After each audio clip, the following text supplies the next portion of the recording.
The first thing we have on the list tonight for everyone's consideration and discussion is the getting security contract with Bubba. The administration is recommending we renew this partnership. The cost for initial year is $40,000. It's been now reduced down to $25,000. And I'll be quite frank, Mr. President, Mr. Harley, we are not ready to release Bubba yet. We still need the technical advice and assistance. We are able to lower the cost, but we still need his advice and support as we move forward. So respectfully, we're asking the board to renew this agreement. We talked about before, we didn't have an updated contract. We have it this evening.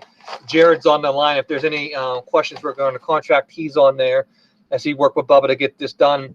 But again, sir, it's going to be on, depending on this committee support, we'd like to add it to June 8th meeting for official ratification, sir. And at this time, I'll entertain any questions.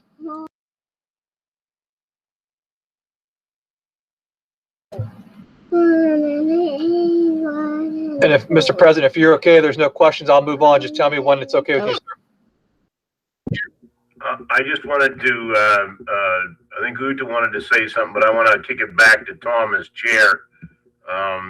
You know, let him make the call from the committee's point of view.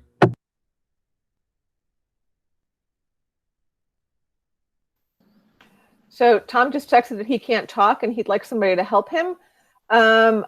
I think Giddings has provided a valuable service, and I'm glad that we're able to continue to work with them. And the cost reduction is nice as well. Thank you, Ms.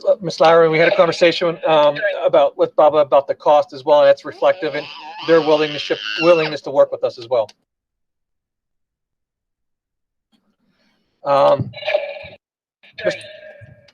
Mr. Harley just wrote, got it. If it's okay with you, Mr. President, Ms. Lowry, can I move on to the next one? Next one is rather quick and simple, Mr. President and Ms. Lowry. What we have here is we'd like to continue the guest teacher program. It's a way to bring in substitute teachers through the IU where they emergency certify them, train them, and get them ready. It's $400 a year. We've done this for numerous years, and I recommend that we continue to do that.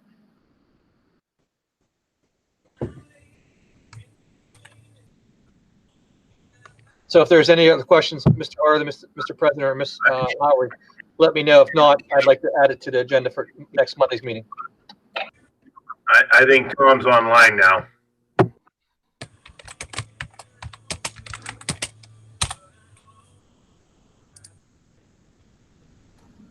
Mr. Harley, if you can't, since you can't speak, is it okay if I move on? I hate to ask you to text or put in the chat box, but is it okay if I move on, sir? Okay. Next one, I have Greg Lazanik and what Mr. McElhaney on the line for us to talk about a boys. And I apologize, I didn't fix it. It's boys and girls cross-country co-op agreement with Seeds of Faith. I thought Greg and Wade can do an overview. Jared can talk to some more about the pay-to-play features of that and any questions. And after that, be advised it would be on the June 8th agenda for a formal ratification. Greg? Yep, thanks, Mr. Vukovic. I was approached by Seeds of Faith if we were interested in developing a cooperative agreement with originally it was boys cross country. I go right to our cross country, or to our head coach to see about the interest when I'm approached by Seeds of Faith about a co-op. And Coach Lisa Kinner is 100% in favor of this. She has told me that it should not displace really any Indiana high school runners. Because she doesn't have a full roster yet, and the races that we enter, the junior varsity has an unlimited amount of spots. So that shouldn't be an issue. She's in favor of it. Mr. McElhaney and I spoke about it. We're in favor of it. So it's on the agenda tonight. And then Mr. Harley asked me to check about if they wanted to make the girls also. It would be two different agreements, boys and girls. Now, Seeds of Faith currently has no girl that's interested in running. In fact, grades 9 through 12, they only have 6 girls in the entire school. But she said, while we're doing it, why don't we do the boys and the girls also? It will have no effect on our PIAA classification with their students. We'll have to add their students to our enrollment. but we are well within the AA guidelines. So with that, Mr. Vukovic, if Jared wants to talk a little bit more about the finances, I'll turn it to him. Jared, is there anything you want to clarify regarding cost for the participation on the sports? I know that was one email that you had, you sent some information about, but is there anything you want to clarify for the public or for the committee members regarding the cost? No, we would just be looking at a cost of $400 for a student to participate, and that is based on our 18-19 costs, and we take the total cost to run the cross-country program divided by the number of participants that year, and it is updated every year after we get all of our final costs for athletics in. But when we enter an agreement like this, we use the previous year's completed cost, which is, like I said, about $400 per year. Jared, at one point we had talked about that Indiana residents wouldn't pay the $400. Is that actually true, or am I making that up? I did go back and look into that. It doesn't appear that we have billed Indiana residents. We really, and I think that's all we've ever had at this point is Indiana residents, and I'm not sure whether that is my mistake for not billing them or whether that was the board's intention. I don't recall, and I couldn't find a motion where we had passed that. I know we talked about it when we did the agreement for Seeds of Faith students to play soccer. And the conversation was that if they were already district residents, they would not pay, but if it was a Seeds of Faith student who did not live in the district, there would need to be a charge for that. Jared, if you can't find that as a motion, I'd certainly support making that a motion and bringing that to the board and codifying that. So, I don't think it's fair to have people pay the real estate tax and then charge them the fee. So if we have not, in fact, done that as a motion, then let's make a motion out of it and make it stick. No, we can add that as a motion as part of this agreement. Well, I think we still have to pay probably to should be. participate? Sorry, Uda, go ahead. That's okay. I was going to say, shouldn't the motion be separate because it's not tied to this specific agreement? It should be Absolutely, worded yeah. so that it's any extracurricular. Yep, absolutely. I was just kind of meaning part of this kind of what we're doing right now. Got it. Okay. We'll make it separate for sure. Thank you. So I thought, do we still have pay to participate? Yes. Yeah, they Okay. pay that. I was going to say, I thought that's the way it was. If it was a student who resided in the district, they only had to pay to participate. If they were a student from Purchase Line or another district, then they had to pay that higher fee. Right. That's my recollection too, Cinda. I agree. So if it's okay with you, Mr. Harley, we'll move forward with this agreement for boys and girls cross country, and then Jared will add a separate motion for Monday's evening, ratifying the notion of the individuals who attend Seeds of Faith who are Indiana school district residents. Residents will not pay that fee. And we can, Mike, we can make that for any institution. That we won't charge the in-district people with the additional fees. Okay, sounds good. Mr. Harley, if it's okay with you, if there's no further questions, may I move on to number 4? Yeah, my mic's working now, so you move right ahead.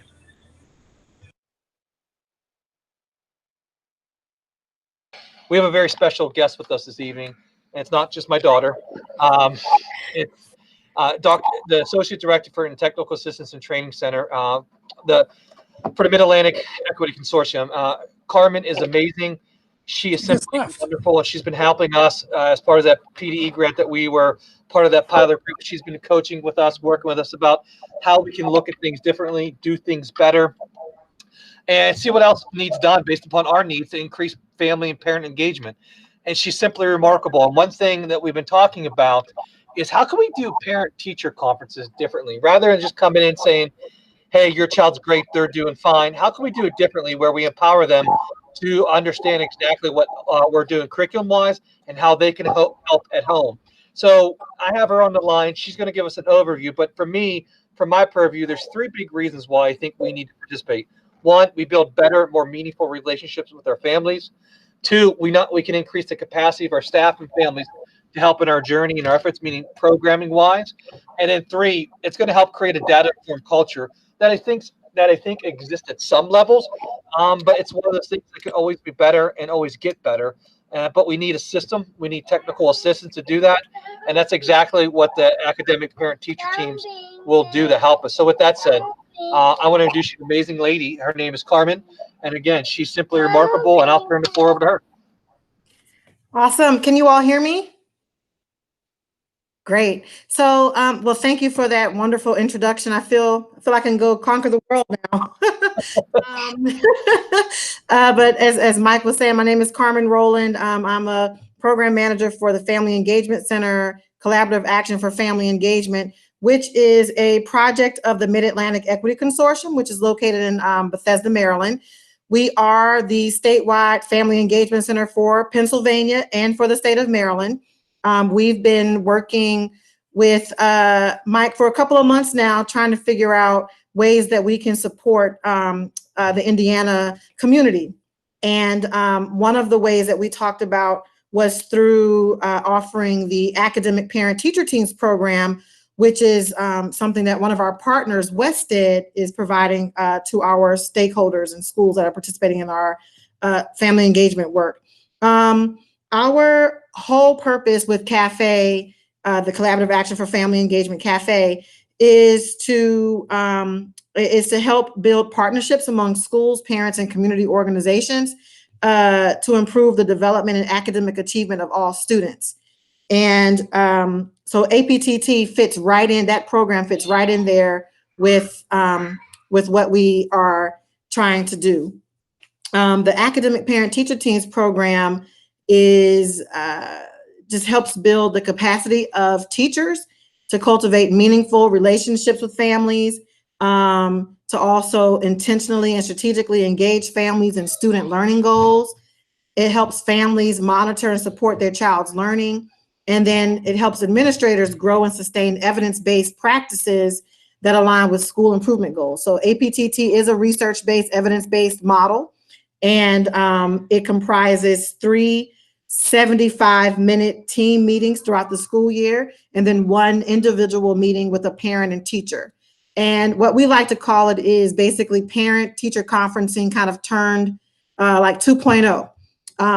It really is, the parents coming together to form a bond, form a community, as well as that teacher getting skills and getting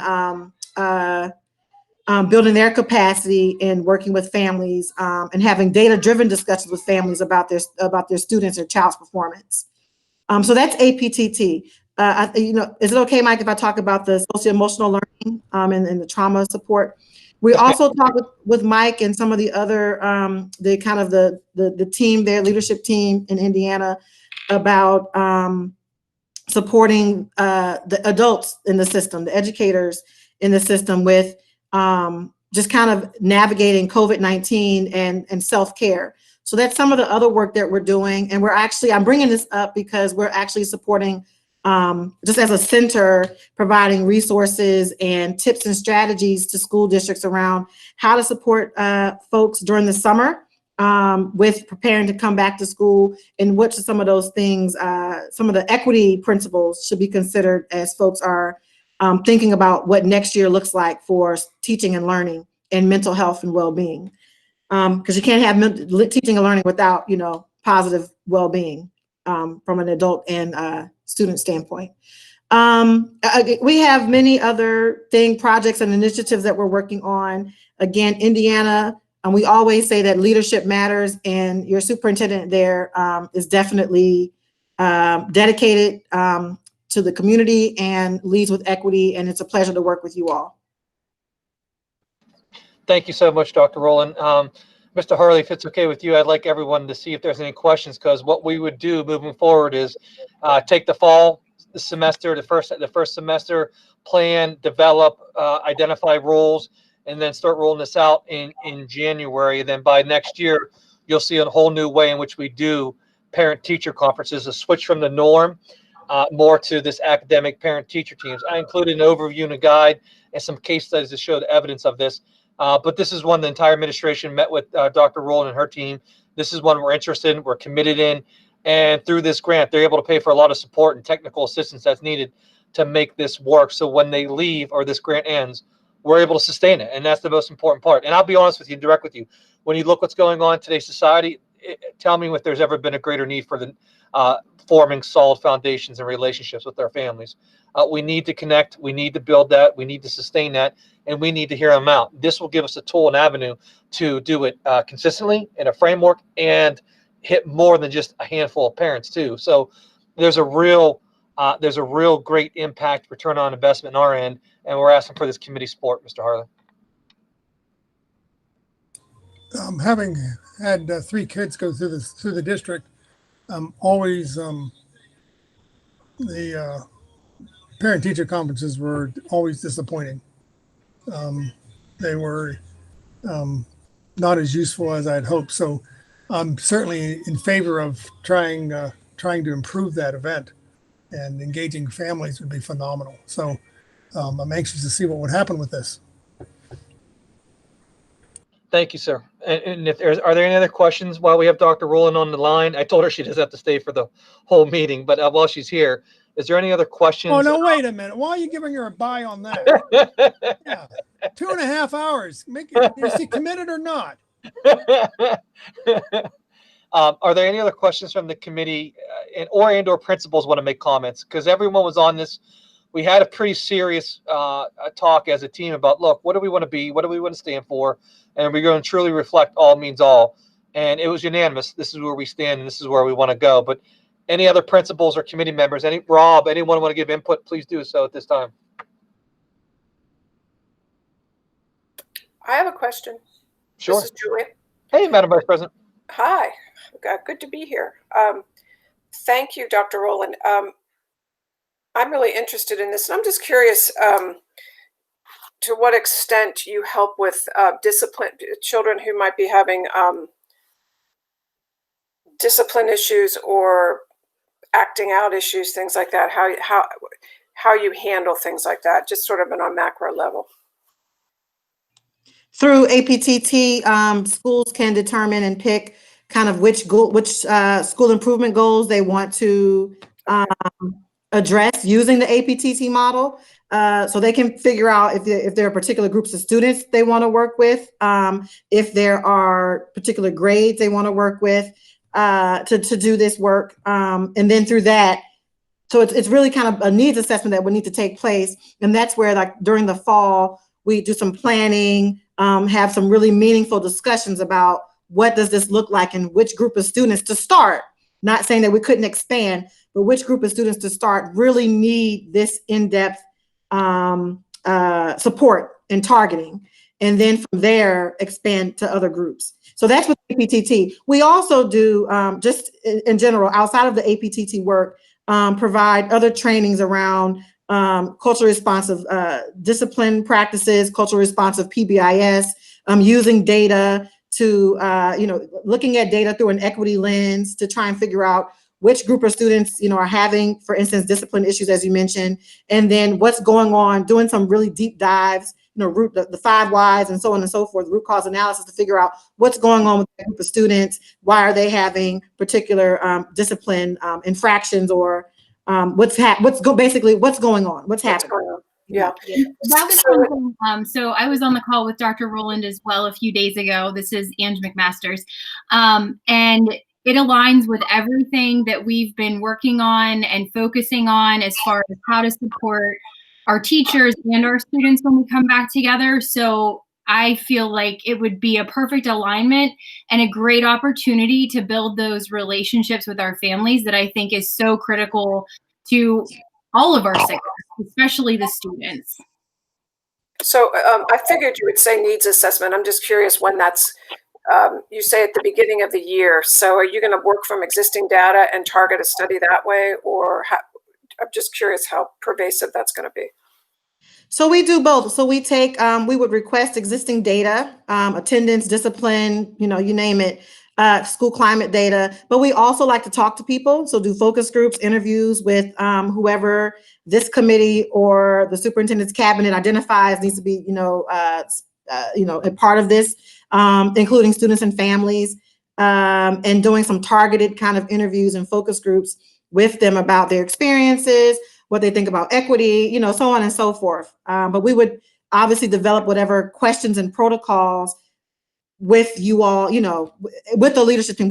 Our motto is around co-construction of equity initiatives, and we don't come in with an off-the-shelf product. I mean, APTT is off the shelf, but it also is adapted to meet the needs of the districts that are using the program. So does that make sense? Yes, it does. It sounds terrific what you're working on. Yeah. I mean, I think we need this. Thank you. And Madam Vice President, please know, when they first came in, when Dr. Rowland and PDE came in, we had parents at our meeting. So this, I want to be clear, as much as I want it, there's some good family members and parents who are saying, look, let's continue to improve communication. Let's continue to work together. So yeah, it's really us driving the train, but they're equal partners in this. And there's a request and some issue of support. Would you agree, Dr. Rowland, from the parents as well? Of course, yes. As they are almost the number one stakeholder here when we're talking about family engagement work. Mr. Heinrich, I think you wanted to chime in. Yeah, I definitely want to endorse this partnership as well. We've been talking about really taking a real concise look at the way we interact with parents and really enhancing our parent engagement and ways we should attack that.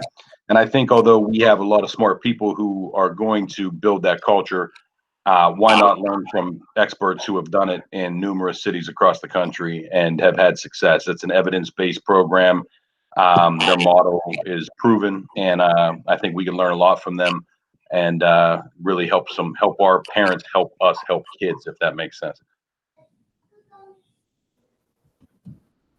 So, Mr. Harley, I'll turn it back to you and the board, or I'm sorry, Krista, I think you wanted to say something? Yeah, can you hear me? I don't know if I unmuted okay. Yep, you're good. We can hear you. Good? Yes. The one thing that I loved about when Dr. Rowland came in with her original committee, we did bring in our parents, and the parents for the first time were listening to how we run a vision through an equity statement even.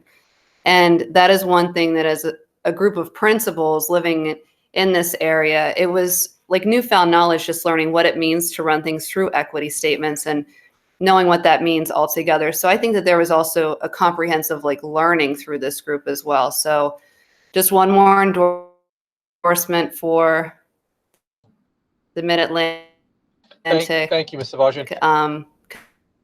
Consortium. So thank you. Does the committee have any comments on this? I have a comment I'd like to add to it. I'm interested in the program because what we see at the senior high school is by the time students get to 11th and 12th grade, there's a drop off with parent-teacher conferences.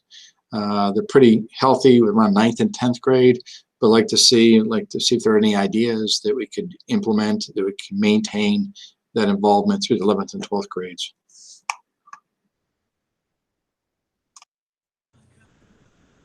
Does the committee have any comments? I know that I haven't gone to many.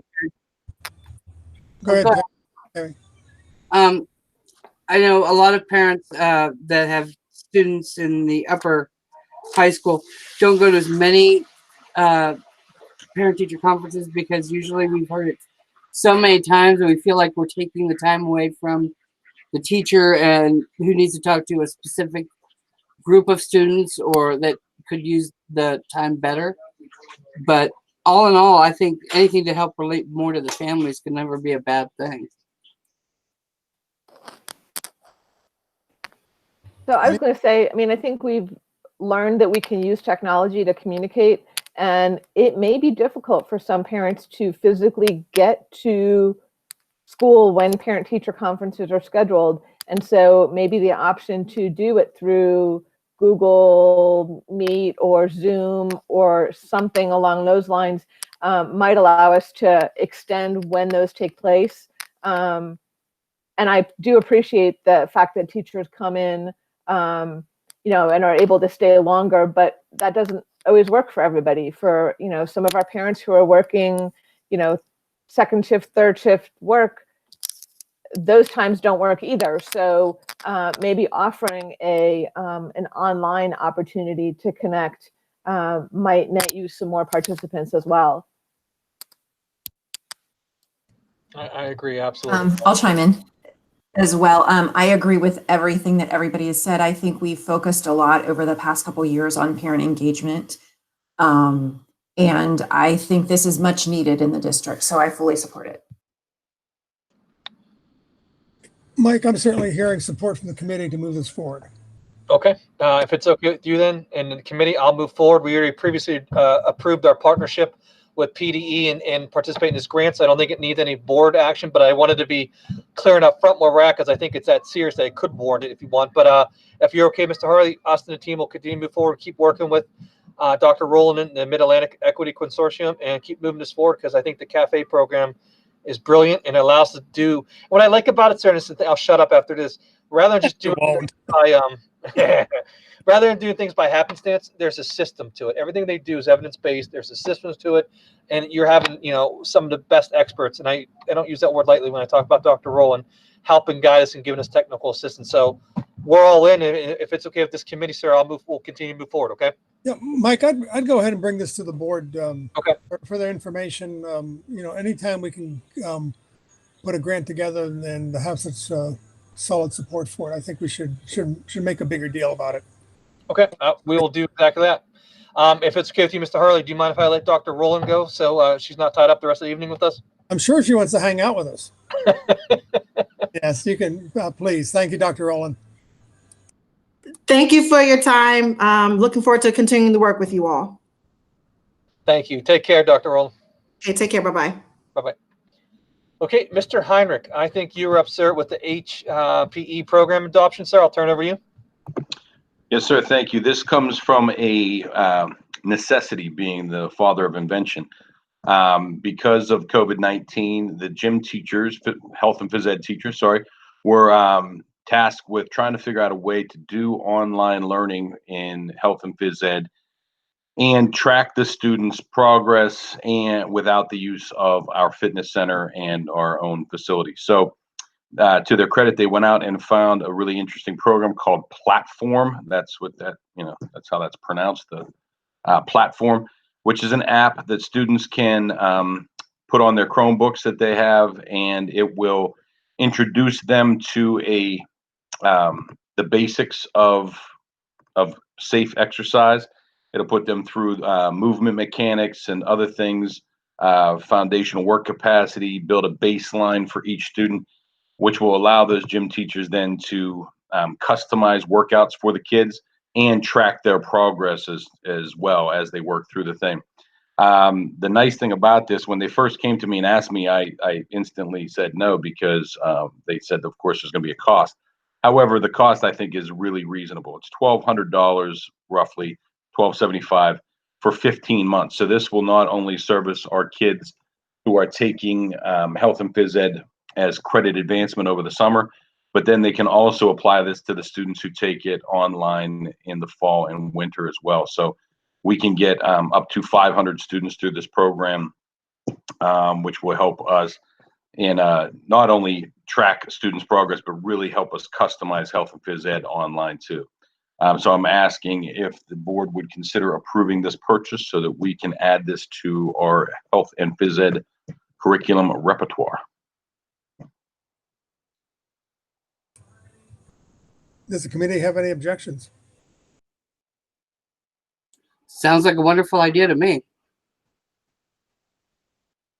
Yeah, I was skeptical at first, but they did convince me after I got to see the program and see how they can differentiate instruction for kids with, for example, an athlete who obviously is, much more physically fit compared to someone who has a health issue or has, a weight problem or something, that they can customize the lessons to be more appropriate and less impactful for people with joint problems or whatever. That's really what sold me. Rob, there's only 500 students and we have 850 in the high school. Why only 500? That's their pricing. They gave us a list of different prices. This is specifically for the online kids.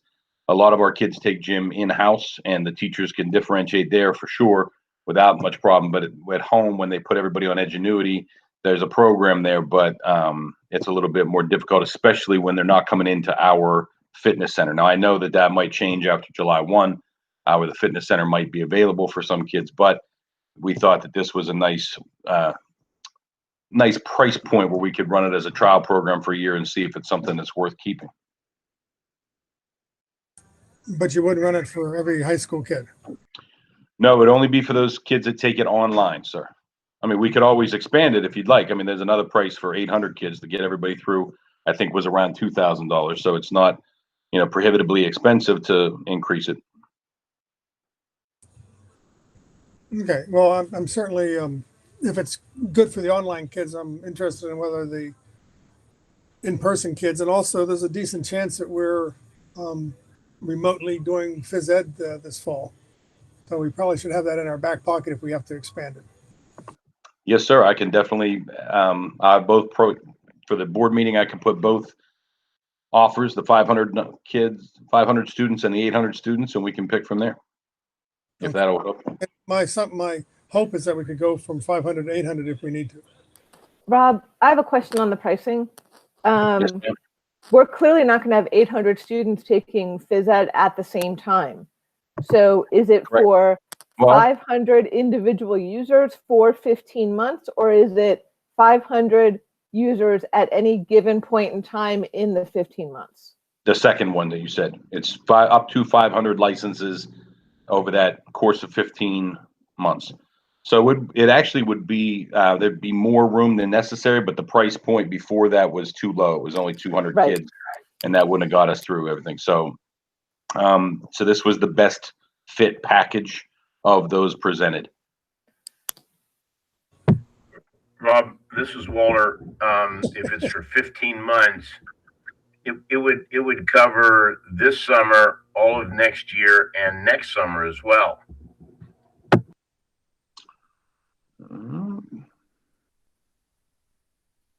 Yeah, that seems right, sir. Yes. Because it was just 12 months, and let's assume you started July 1, then it would expire June 30 next year. So if it's for 15 months, I think we actually get 2 summers out of it. I think you are correct. I can verify that for you, but I think you're right. It does seem odd, 15 months rather than 12 or even following the school year. So. Well, the only thing I need to check on there, sir, is that when they first went to him and asked, that was in April when we first closed down and they were trying to solve this problem. So, this now just coming to us in June is, coming to you guys in June. He may have meant just from April through, but I'm sure if we reach out to the salesman, we can get more clarification and let you know. Why don't you do that, Rob, and then bring it to the board on our next board? I will do. Thank you, sir. Anything else from the committee? Okay, I think we can move on to number 6.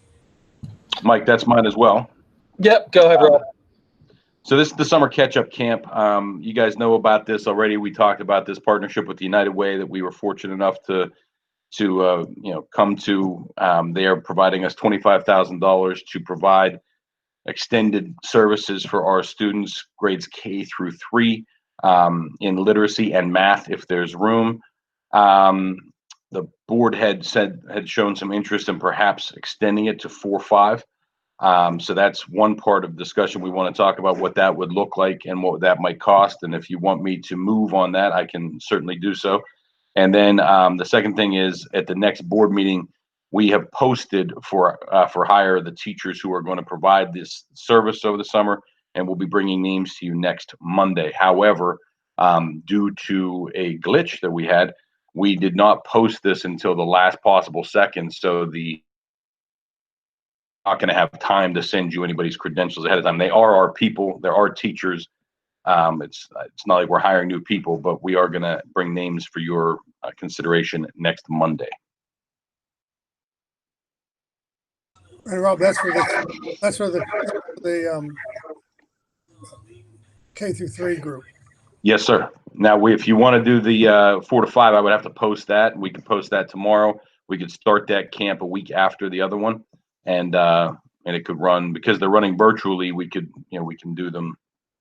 The logistics are a little easier to work out that way. Would the 4 and 5 be another 25,000? It's fair to say that if you're going to try to educate the same number of kids, it's more about the number of kids each instructor can handle. The $25,000 will get us up to 8 teachers for the 6-week period. And if we can, if we wanted to hire up to 8 again, we could do that. If you wanted to hire, let's say, just 3 or 4, you could probably figure on half of that, somewhere around $12,000 we could get away with it. And I'm not using exact numbers because it depends, because of the way the contract's set up, it depends on which teachers we hire. Yeah. As how much that comes out to. So if the board, go ahead. Rob, what kind of response are you having from the parents of the K to 3 kids? Last I checked, I'm sorry, go ahead. I talked to a couple parents who I thought would be really interested in it, and they said absolutely not. They'd had enough with online. They were taking the summer off. They needed to have some time for their kids, and they would work with them themselves. So I didn't know what kind of response we're getting in general. We are at 60 registrations as we speak. How many teachers would that be, Rob? Whether we could run that in any way we wanted to, but if it stays that low, if it doesn't go over 100, we can probably use the teachers that we're hiring through the United Way and approach them about just expanding this into 4 or 5. But if it would double, then we would need, if it goes over 100, we're going to need 8 teachers. The plan is to group kids based on ability level and specific areas of need and literacy development, so that there'll be, the students with the most need would be in small groups, students with less need would be in larger groups. So the teachers, those 8 teachers would run 2 groups a day. They could serve 8 teachers at maximum capacity, could serve about 180 students per day.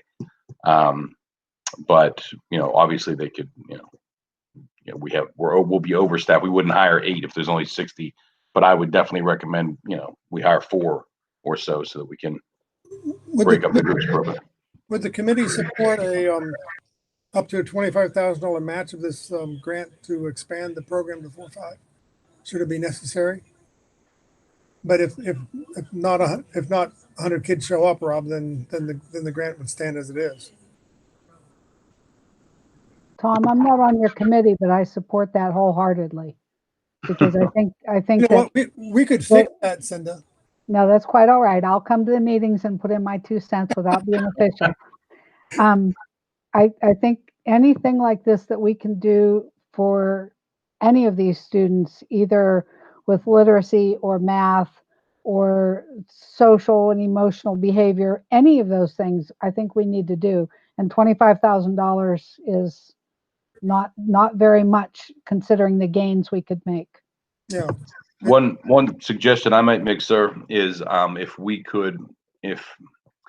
there's a possibility that if once we go green and July comes and these kids are in camps, in my opinion, the program would be much more powerful in person. To Cinda's point, a lot of people are kind of done with the virtual thing. The original design that we had for this included some money for busing. Because I had to change it for the virtual world, I took the busing out. A few $1,000s to bus the kids from areas that don't have easy access to the schools could be very, very valuable as far as outcomes for the kids. So if we, if the committee wanted to allocate some money to provide whatever services for 4 or 5 and or transportation, that might be very, very helpful. Well, if we authorize up to 25,000 for you to do as you see fit, and then you'd come back and tell us what you did. This is one of those things that's going to be late breaking. You're going to get a bunch of late signups. Parents that may not want to be involved now may want to be involved the 3rd week if we have the capacity. And I agree with Cinda. For 25,000 to be able to educate 360 kids that their parents are worried about. I think that's a heck of a buy. That's basically almost all the 4 and 5 grades 4 and 5. So do you want me to post the 4-5 thing as well and get that moving and get the registration out there to the families and see if? Yeah, I don't see any reason why you don't post it. That's not, we haven't committed the money, so that doesn't require board action to post. But we'd be ready to go. And we're always concerned about the finances, but 25,000 seems like a really good buy for this right now. Well, then with your permission, I'll post the teacher jobs. We don't have to hire. And then as soon as the board approves it Monday, we can advertise it to the families, and we'll just plan the 4-5 to start a week after the other program if we have to delay it. If we don't have enough K-3 registrations, we can re-task those teachers to teach the 4-5 kids. Yeah, and that seems like the great flexibility. Walt, are you okay with that scheme? Yeah, the only thing I wanted to add, Tom, was that I absolutely agree with you 100% that this thing could be late breaking or happen fairly quickly. So we need to give them a certain amount of flexibility to try to put this thing together. But I actually think that as we're forecasted to go green, maybe some of those folks that Cinda was talking about might be interested if in fact we were able to put their butts back in the seat. And so I think there could be that sort of that last minute change once people start to become aware that maybe because of the change in the county status, we might actually be able to do this in person. So maybe offer both versions, sir. And then if you're comfortable working, if you'd rather have your kids work virtually, we can provide that. And then if you want to come to school, we can provide that as well. To a certain extent, Rob, a choice. But I also think that we need to rely on you and the various professional educators here to try to work with / encourage those students who might be get the benefit of actually coming to the school rather than doing it virtual. I guess it's a little bit of a modified, what do they call it, individual customized learning type of an approach here. I mean, you guys can maybe kick this around. I don't want to pin you down right now on saying we'll do it this way or that way, so much as to make sure that we can be as flexible and include as many students in the process as is possible.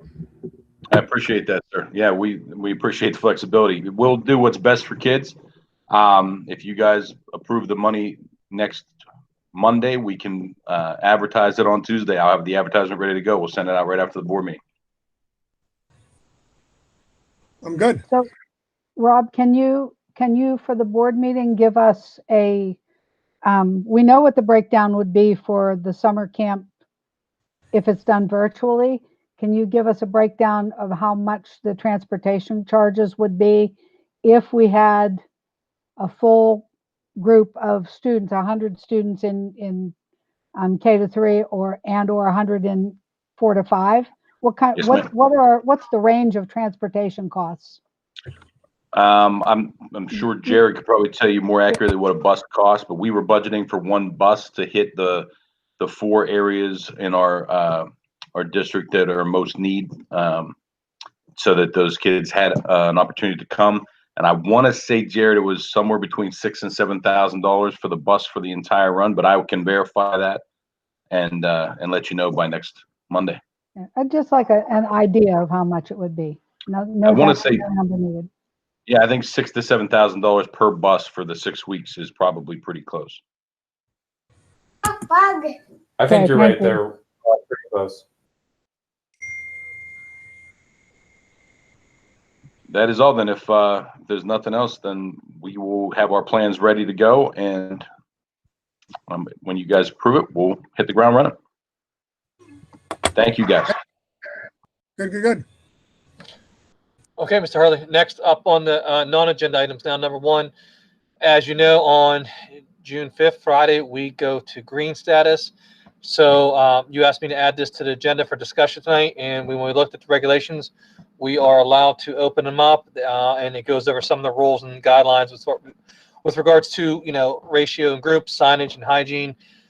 So we wanted to bring this forward as you requested, sir, and get input from the committee to make sure Greg and his team can open up the playgrounds if the committee so chooses to. Any comments from the committee?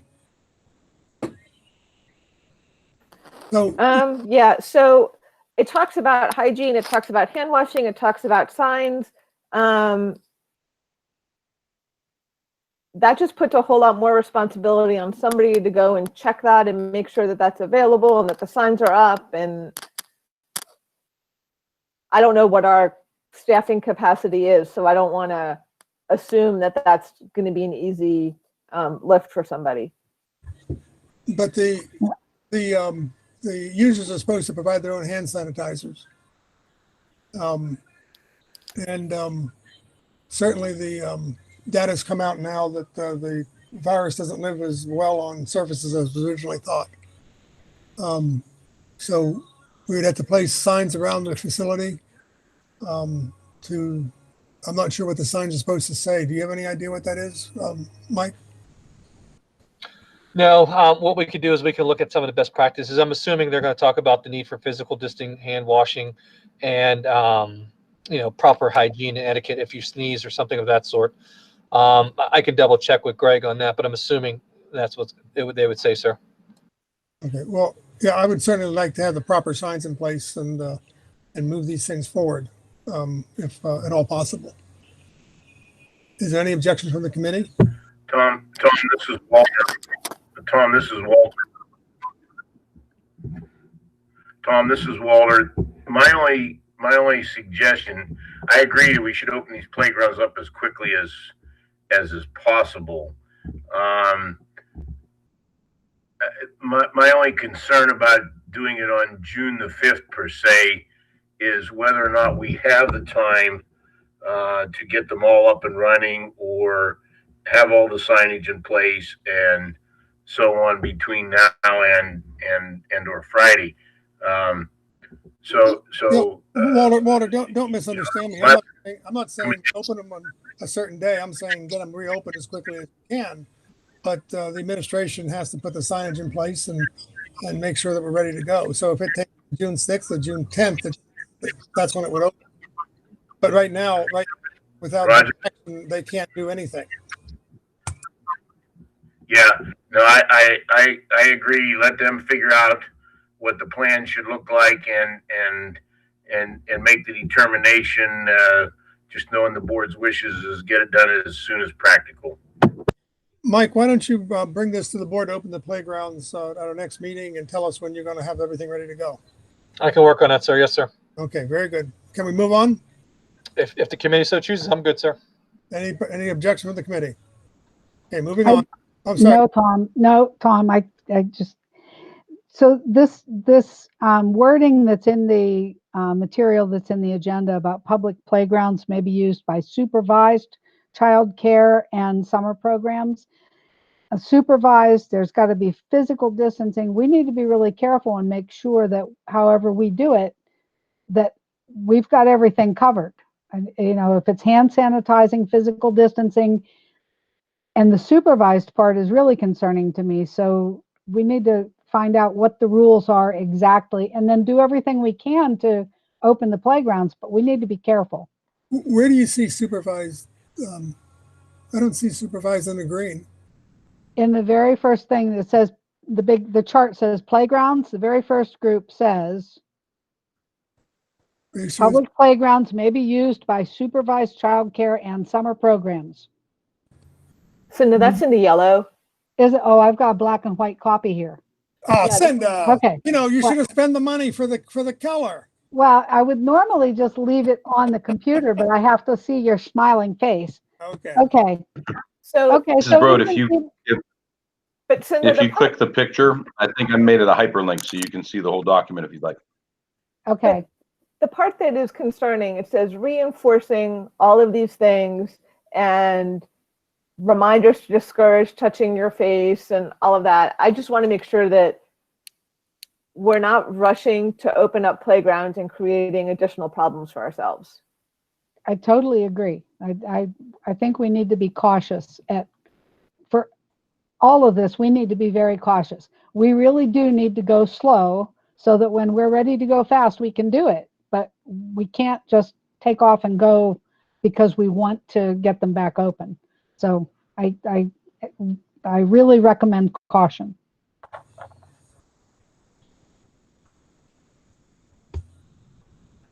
Mike, I think with a little caution, we can open the playgrounds again. So bring it to the board. Okay, Yeah. Tell us how you're going to do that. I'll get it ready for next Monday, sir. Okay.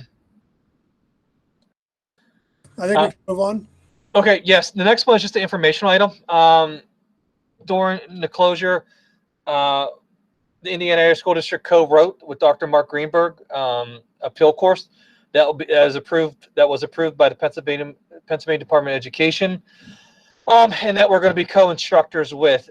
There's a cost to it, but there's no revenue to the district. Any cost will go to the foundation that Dr. Greenberg runs through called Create. And in return for revenue, what I asked was for free seats of the program to put all of our administrators through. So you're looking at about $3,500 in cost that will be given to the district to allow our administrators to go through at no cost to the district to earn the PIL course. So it's a neat opportunity to build capacity in this area for Western PA administrators. It was fun writing with Dr. Greenberg. And as we started about talking about reopening and bringing kids back in the fall, I think now more than ever, the idea of social emotional learning and creating capacity in that area is needed. It's timely, and we have to help do our part to help educate other administrators if they're wanting to attend about not only what it is, but how you operationalize it and put it into a system. And that's exactly what we did here. And I'm not being silly when I say this. If you Google anything SEL related, you'll find Dr. Mark Greenberg's the first name that comes up.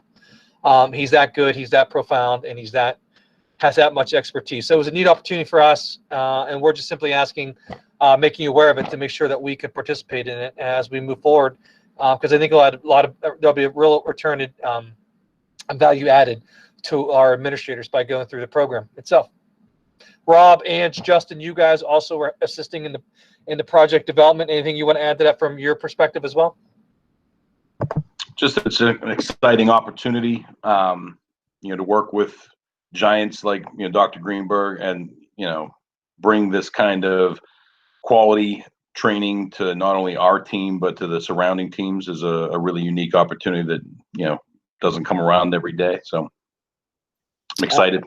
I would agree, Rob. I think it's such a good opportunity for administrators, especially in our area where this is there's a huge buzz with social and emotional learning, and if you asked a lot of administrators to really describe in great detail what social and emotional learning is, I think a lot would struggle with that. And so I think this is definitely needed, and it's something that's not taught so much in principals preparation programs or in teacher ed programs.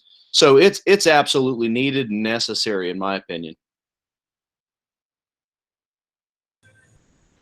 Any other comments?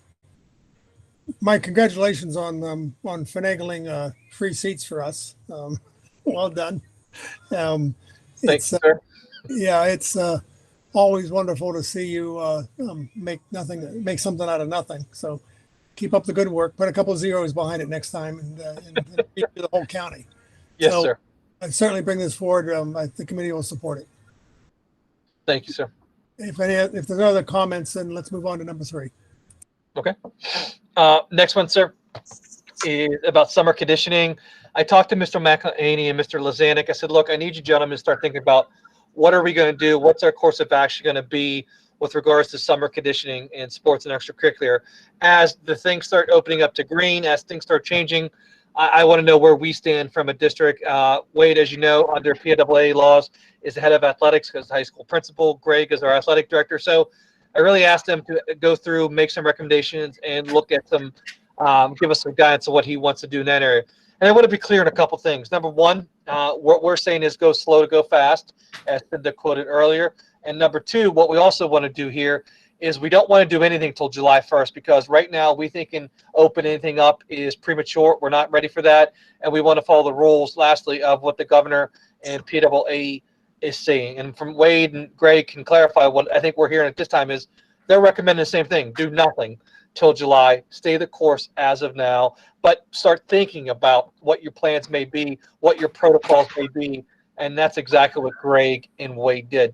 With that said, though, Wade, Greg, can you please clarify anything I may have misspoke on or add to anything you want? Oh, certainly, Mr. Vukovic. Thank you, everybody, for the opportunity to talk about this. As Mr. Vukovic said, he charged Mr. Lazanik and I with the opportunity to put together some information to be proactive or be preventive in this. I'd like to commend Mr. Lazanik. He not only reached out to those coaches who would have summer conditioning for this summer, but also all of our coaches. As we go into this next year, we'd like to have an idea or a basis of what would happen and what perhaps those practices would look like. And I also like to commend our coaches for all going through the information, trying to find those best practices and integrating them with their sports in a feasible way. We put together some overall safety and health guidelines on the document. We combed through all of the things that the coaches had put forth, and we try to come up with some general guidelines that would represent, you know, what will our sports look like, our athletes, what are those preventative measures, what were those things that we could do to promote the health and well-being of our athletes. Additionally, we included in that document a hyperlink to every single sport. Every single coach was able to put together some information referencing some information that Mr. Vukovic had included on the agenda, but also USSSA guidelines, as well as some direction and instruction from PIAA. As Mr. Vukovic said, it's our recommendation to follow the directions of the governor, and that schools are closed through June 30th, and that as we move to this green phase, we received 2 communications from PIAA, first of which PIAA said that all athletic, our sports, our programs shall follow the governor's orders, but also as we enter this green phase, they're anticipating and releasing some new guidance. So we'll have that as additional reference to add to our programming and athletics. Mr. Lazanik, you want to add anything to that? I think you gave a great overview, Mr. McElhaney. The only thing that I would add right now is the latest information that I saw through the media is that the PIAA and the governor's office, they are communicating right now, and the PIAA hopes to put out something this week on some summer guidelines. As Mr. Vukovic and Mr. McElhaney said, right now there are no athletics. They're all suspended through the PIAA through June 30th. There was some talk of letting some of the summer programs through the PIAA at least move that June 30th date up, but we're all right now on a wait and see on what comes out later this week from the PIAA. That's all I have. Greg, do you think that the PIAA is going to come out with guidelines this week? Tom, of course, it's just a guess. My guess is that they're going to come out with some very generic guidelines, yes. Our guidelines we put together a little more specific, I think. And my gut tells me that they are going to move that June 30th date up into sometime in mid-June would be just a gut feeling I have. And there's no other reason for that feeling. But it just seems like athletics is starting to fall into everything else where the push is to open it up. But we just wanted to, Mr. McElhaney and I just wanted to try to give the board the current information that we have. Yeah. Now, you received a copy of the PRPS from Pennsylvania Recreational Park Society. Yes. That's following the governor's, that's allowing the parks to be used for athletics. I think that's a precursor That's a precursor of what the PIAA is going to be saying, I think. It's interesting that's today's the first time I've seen the guidelines for what we can do in the parks. Yeah. So I think you're right that they're going to be moving that closer. I would like, as soon as we get some kind of guidance on what's going to be happening from the PIAA and PDE, that I'd like to get that out to the athletes and the coaches in a communication, so that people have some idea what's going on. Okay. And right now, nothing goes on in the schools before July 1st, if then. Okay, but if they move, Right. AA steps up and issues some guidelines we can follow, then we're prepared to follow those guidelines. I have also been in touch with all the coaches to reiterate again that the green phase means nothing for athletics, that we are waiting for PIAA approval to move forward, but more importantly, board approval. So they have been instructed several times not to have any kind of workout contact until they hear from us. Very good. So, Greg, we've got students obviously at the junior high that were going to come up to the high school and typically would have had contact with sports coaches that they were interested in participating in fall sports. Hopefully that information can at least be made available to the coaches. But I think we need to be really careful here. Just because summer may look one way, there is no guarantee that fall is going to continue to look the way we think summer is going to look. And I want to make sure that we don't get ourselves into a situation where people feel like we promised them one thing and now we end up in a situation where athletics simply can't happen because of safety reasons. So I think if schools are closed until the 30th, schools are closed until the 30th, and activities that take place at school or through school should be closed until the 30th, regardless of what another entity says. I mean, otherwise we're going to be chasing our tail all summer and y'all have more important things to deal with. No, I agree. And that's why I've been trying to make it clear that just because the PIAA says that we can participate, that we have to have board approval. We're not moving forward till the board says so.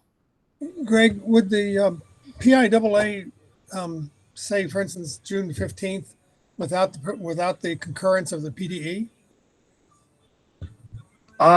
Again, this is just a hypothetical answer because I don't know the answer, but I think the PIAA right now they're negotiating or discussing with the governor's office independent of PDE per se, but I think all three are going to have a say in what happens, with what the PIAA distributes, that they will go, on PCN, I saw the governor, he was interviewed and he said that his office right now, they are discussing with the PIAA on what the governor's office feels it should happen. And I interpreted when he said the governor's office, I interpreted that he included the Department of Health and PDE as well, that it's going to be a collaborative and they're all going to be on the same page when something comes out.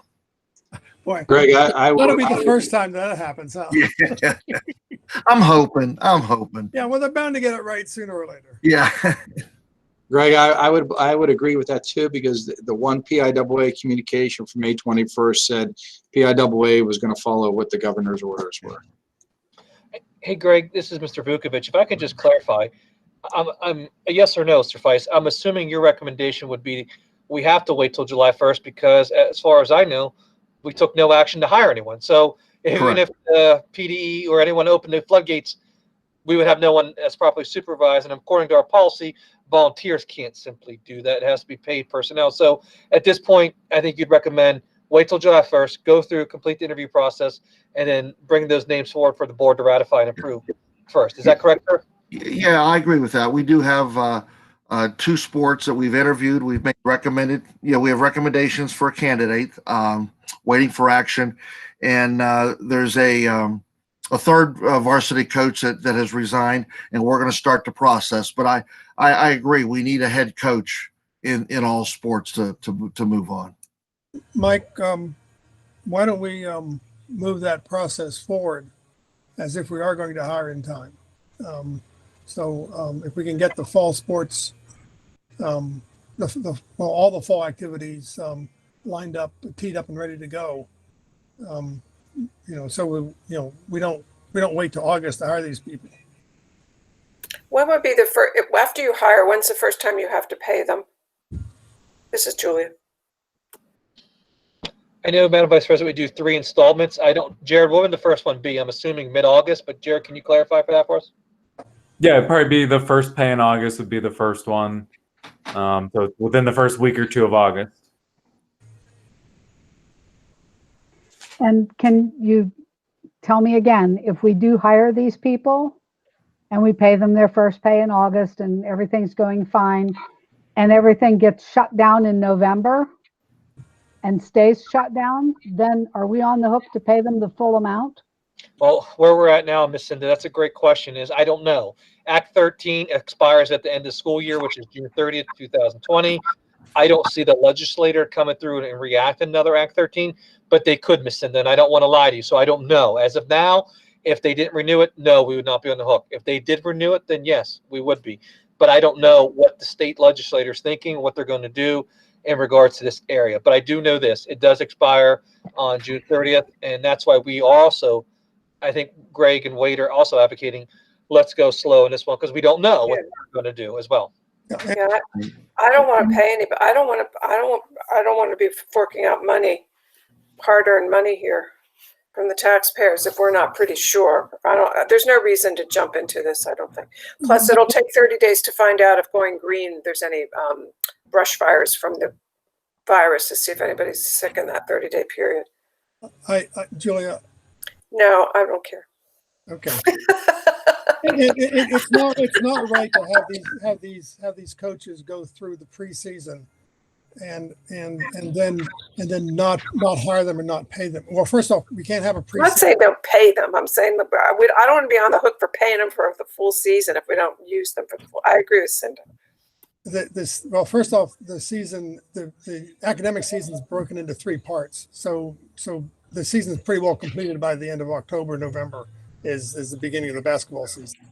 But these people already are starting to work in July in order to make the fall season. So please, I'm going to have a hard time not paying them their full amount once we sign that contract. And I'm also not surprised that somebody doesn't beat us when we sign that contract. That contract is not set up for prorating. Yes, it is, because it's paid in 3 installments. No, it's not. When we hire somebody to do the baseball coaching, they're hired at a fixed fee, and it says nothing about the installments. Well, Tom, then maybe that's something we need to revisit, because, I mean, if we're paying somebody for a season and the season doesn't happen, I'm concerned. And Uta, I think you're right. It's just that when the contract was written, no one ever conceived of us not having a football or a baseball season. Well, maybe I think we need to revisit that document. And that's fine when we negotiate the contract, or we take all these positions. Well, Tom, may I say something, please? I think we should consider that when we're hiring coaches for the fall, we might want to consider being upfront that if we are forced to close down and the seasons we are forced to stop athletics, that their salaries will be prorated, and then they will know that up front. I just want to say that we have a stellar hockey team, a stellar lacrosse team, and a stellar rugby team that the coaches are 100% do it on a volunteer basis, and they represent our school, and they do it for nothing. And those teams are phenomenal, and they've built them because they love to work with students. So at some point in time, we need to worry about academics and the financial health of our programs across the board. And, we had to pay coaches who didn't work this fall because of what our legislature did. And that, that was a big hit to us, and we need to protect ourselves. I know it's probably not a popular stance, but I just feel like we are being hit and will be hit with so many extra costs that we need to be really responsible. And I think we should tell them up front that if the season ends, and then they can choose to take the position or not. I think the only way we can tell them up front is if we do an MOU with the union. It's a union contract.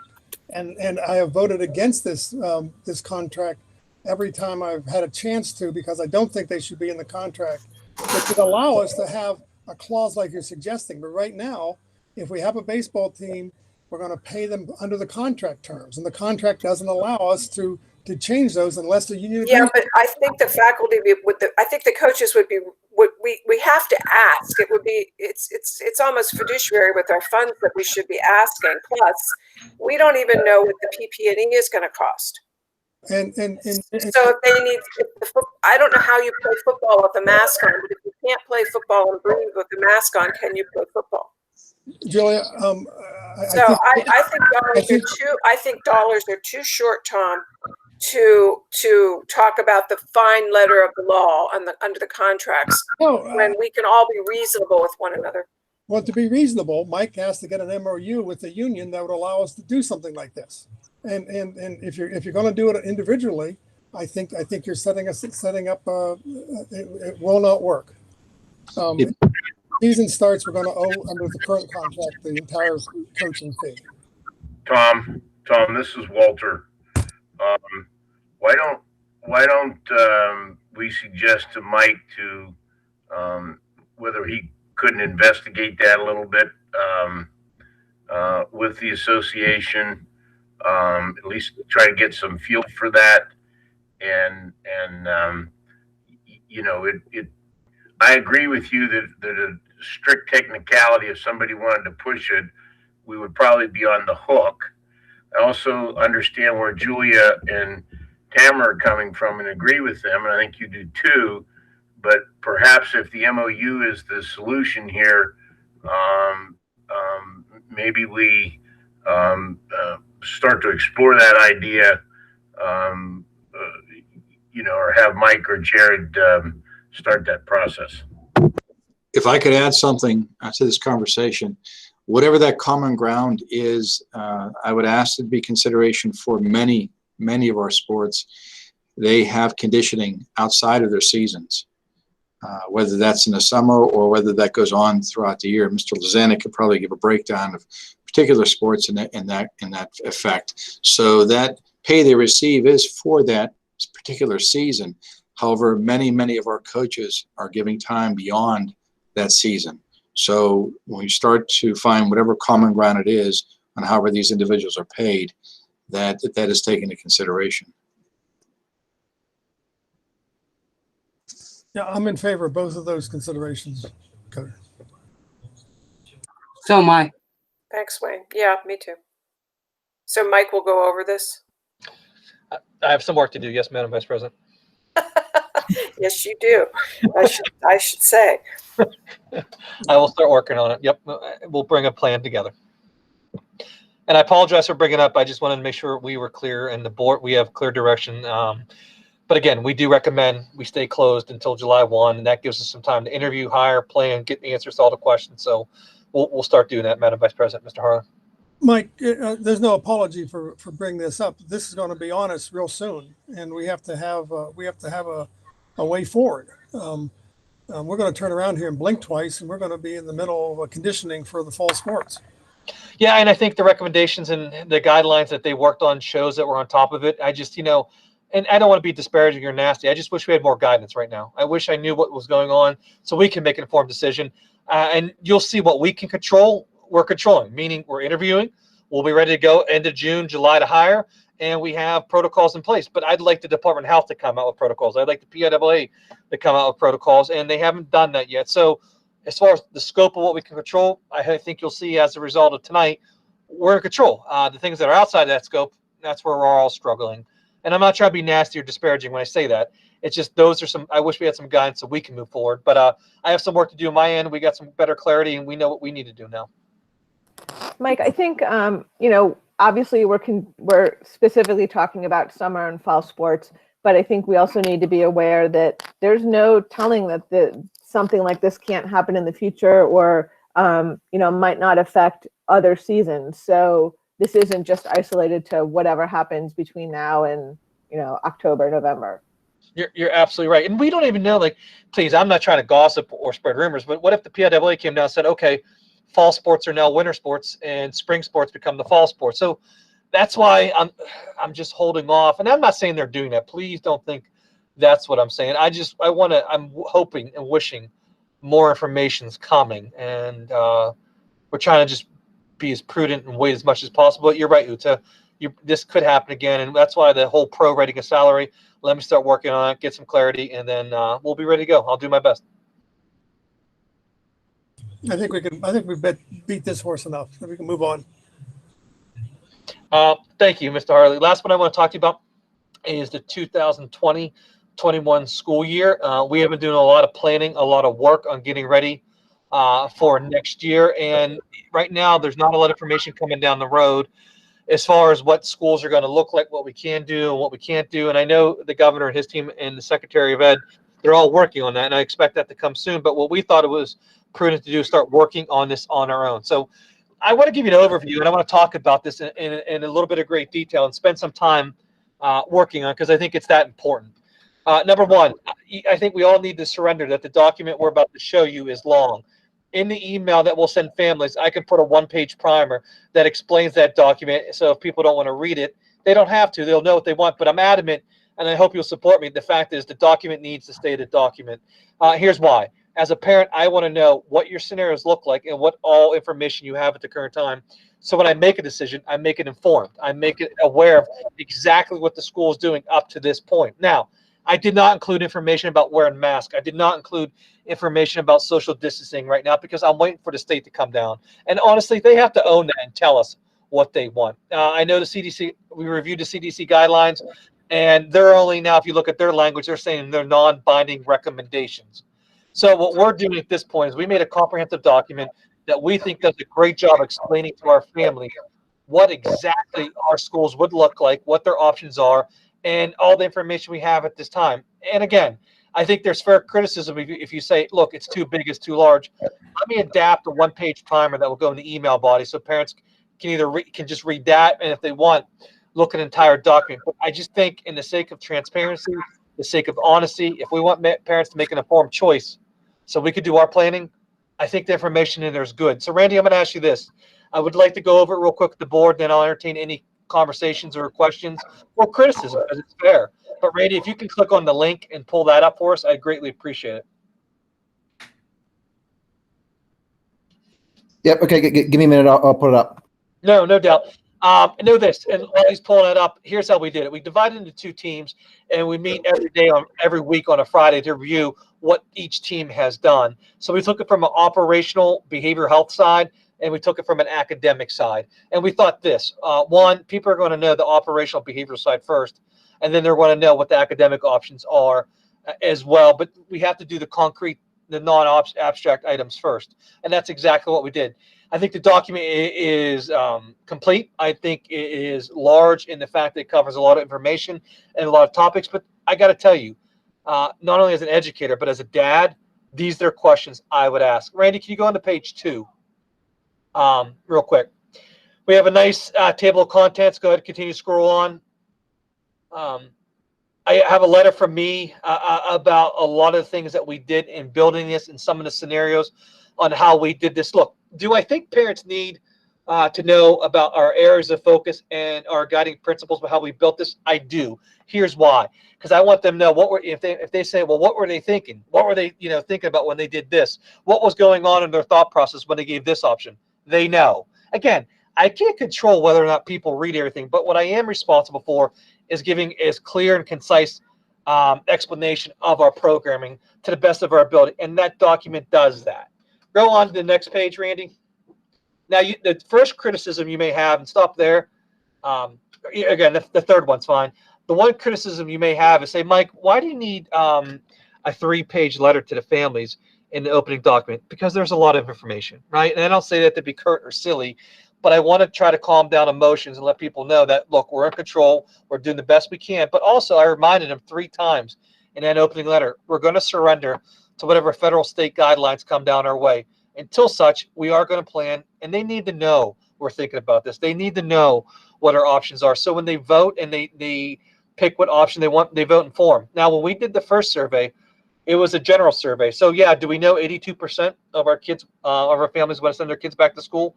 We absolutely do that, but we don't know who comprises the 82%. So this is the next logical step for us. Go ahead, Randy, on to the next page, page 5.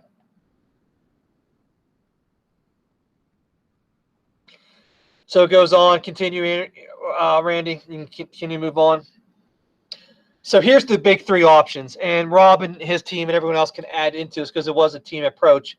Bottom line, at the end of the document, they're going to pick which option they want to select for the following school year. As you saw, I believe Kiski came out and said they're going online. I think at this point we know we have to offer choices to our families. So we have a traditional model, we have an ideal model, and we have a hybrid model. And I want to be clear on the hybrid model. Our current ideal, which it operates very well and they do a great job with, is a hybrid model. What we're saying here, though, is a 4th kind of option, is if the state comes down and says, look, social distancing has to be put in place. And that's where then we may have to turn into another option of the Monday, Tuesday, Thursday, Friday option. Again, I'm not saying we're doing that. I'm just trying to make families aware of that could be a possibility, depending on what information the state has down. Rob, is there anything you want to go into detail or clarify with the 3 options? They are pretty straightforward. They are what they are, but we believe in giving flexibility and choice to our families, and we think these options are reflective of that. But Rob, is there anything you want to add from your side? No, sir. I mean, you hit it, right on the head, and it's basically our options as is, only a little bit tweaked to be more supportive of family needs. The traditional model is what it is. However, there could be additional safety protocols that we have to follow, we put in place. The ideal model is what it is. If you feel uncomfortable sending your kid to school, keep them home. And then there's this hybrid model where we're going to try to reach out to those families who are saying things on that survey like, please help me. My child has really bad asthma and I don't want to send them to school, but I have to work and I can't keep them home. So we'll go through the options. We'll go through the document. We'll take your questions then, but we have to give flexibility. I think right now we got to choose compassion over curriculum. We got to choose flexibility as much as a framework for our families to have. And I think that's important. And the surveys tell us that. That's why we did the survey. Randy, go to the next page if you don't mind. There's the results of the survey. The biggest 5 takeaways. Number 1, they want our schools to reopen. Number 2, about 60% of them are going to use the buses to transport their kids. So we're working through that and to make sure that we have a plan in that place. I got to tell you, what scares me is I don't know how you control social distancing or mitigating processes and procedures at a bus stop. On the buses, we're working through that. We clean them, we disinfect them. We'll go over that later. But the bus stops are one thing that we're continuously working on. Health and well-being. I know that is a big part of what we're doing. The off again, on again schedule. Look, they tell us it prevents problems for us because we work. And then lastly, they care about the social emotional well-being. So another reason why the document is long is we have to address all 5 of these main points, and the document does that. Randy, go on to the next page. These are areas of focus. We thought these things were important, and they all have their own game plan and operational plan, but nonetheless, they're important. Here we go. Teaching and learning, equity and access, behavioral health, informed flexibility, safe operations, and communication are a big thing that we have to do. We know, and I surrender to the fact I overwhelm people with the amount of communication I send out, but now I think it's needed more than ever that families are aware of what we're doing, aware of what we're offering, so they can make an informed choice based on their family needs and their interests. So again, I know it's overwhelming. I surrender that. And I think putting a 1-page primer in the email attachment that summarizes, hey, this is what we're doing. Here's your options. Here's the links.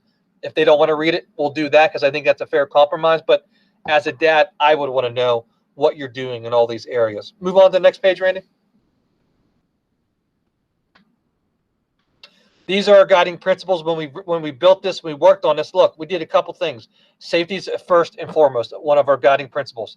Flexibility for our families, something that's consistent for them to work on. And then we had to get input from our families. I know I defend that till my last breath, that we needed to have families give their thoughts, give their perspective. So we developed something that involves their thoughts, their thought process, and their needs, right? If not, I just don't think we're doing what we need to do for our family. So I want them to understand that.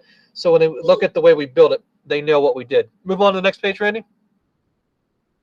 So here's the traditional model.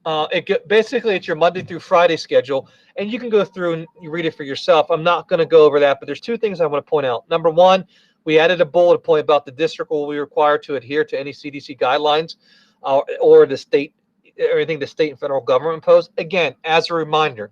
But then if you look to the right, and it may sound silly, we wanted to give parents and families a little glimpse into what our health and safety protocols look like. So at busing, the parents will know we're cleaning and disinfecting them every single day. We're making sure we have loading and unloading procedures in place to help if social distancing goes in place.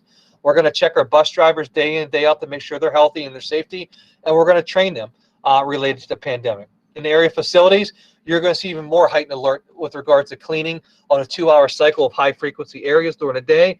And then at night, we're also going to not only do our regular cleaning procedures, but we're also going to be sure to clean the high traffic areas as well to make sure they're done on a thorough basis in case we have extracurricular activities and whatnot. Classrooms, in the classrooms, again, frequent cleaning, use of the disinfectants with electrostatic sprayers, disinfectant wipes will be provided all classroom. We're going to schedule for frequent hand washing. And that may sound silly, but indulge me for a minute. The one thing I can see is between both sides of this, in and out, the one consistent consistent preventative measure that every side agrees to is the frequent hand washing. So we're going to include that, and we're going to educate kids on how to do that through videos, through tutorials, through posters in our restrooms to remind kids about the need for that. So we'll work on that and get that done as well. And we're also going to make sure we have enough supplies on hand to make sure we're ready to go so the kids are avoiding, that exchanging high-touch supplies to one another. And then lastly, health services, we're working on protocols there where staff and students will be highly encouraged to stay home when sick, to make sure we educate staff and students on what COVID-19 symptoms look like and preventive strategies. And then we're also looking, in case we have to do temperature checks, what does that process look like? So we're on it.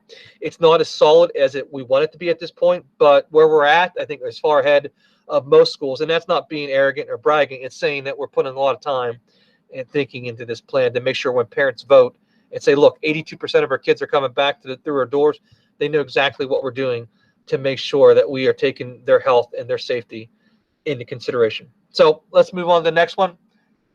Rob, do you want to talk about, I'm sorry, here's one thing we want to add. Also, we added a slide about what if there's a confirmed case a confirmed COVID-19 case in school, what does our process and protocols look like? This is what our nurses developed. Again, we're waiting for the Department of Health to come down and give us some more information, but you'll see it goes into some strict protocols and some strict processes where we will close for 2 days as recommended by CDC guidelines. And 24 hours is needed before the cleaning to allow the respiratory droplets to settle. And then the next day, Greg and his team would be enacted and ready to go. Now, during this closure, instruction would continue. That's why we applied for the flexible instructional days, and we would continue to instruct. But we had to put that protocol in place to make sure we're ready to go so we don't lose any momentum. Rob, I'm going to allow you to add in. Anything you want to add to the traditional item before we go on to the next one? No, I think what you said before is the traditional model with expanded health and safety protocols. So it's what we've been doing. However, it's enhanced, just like each one of these models will be. And Mr. Hardy, I'll go through the rest, and then again, all the questions we'll take, but let me go through the rest so we at least give an overview of it. Can you do the next page, Randy? Rob, do you mind taking this one? You could talk about this, the ideal model and what we're doing there and how we're advertising, communicating that. It's pretty straightforward. Would you mind taking that one? No, absolutely. What one of the big fears we have here is that the cyber schools are going to come try to poach our children. They are going to come after us, or there's advertisements already hitting the television.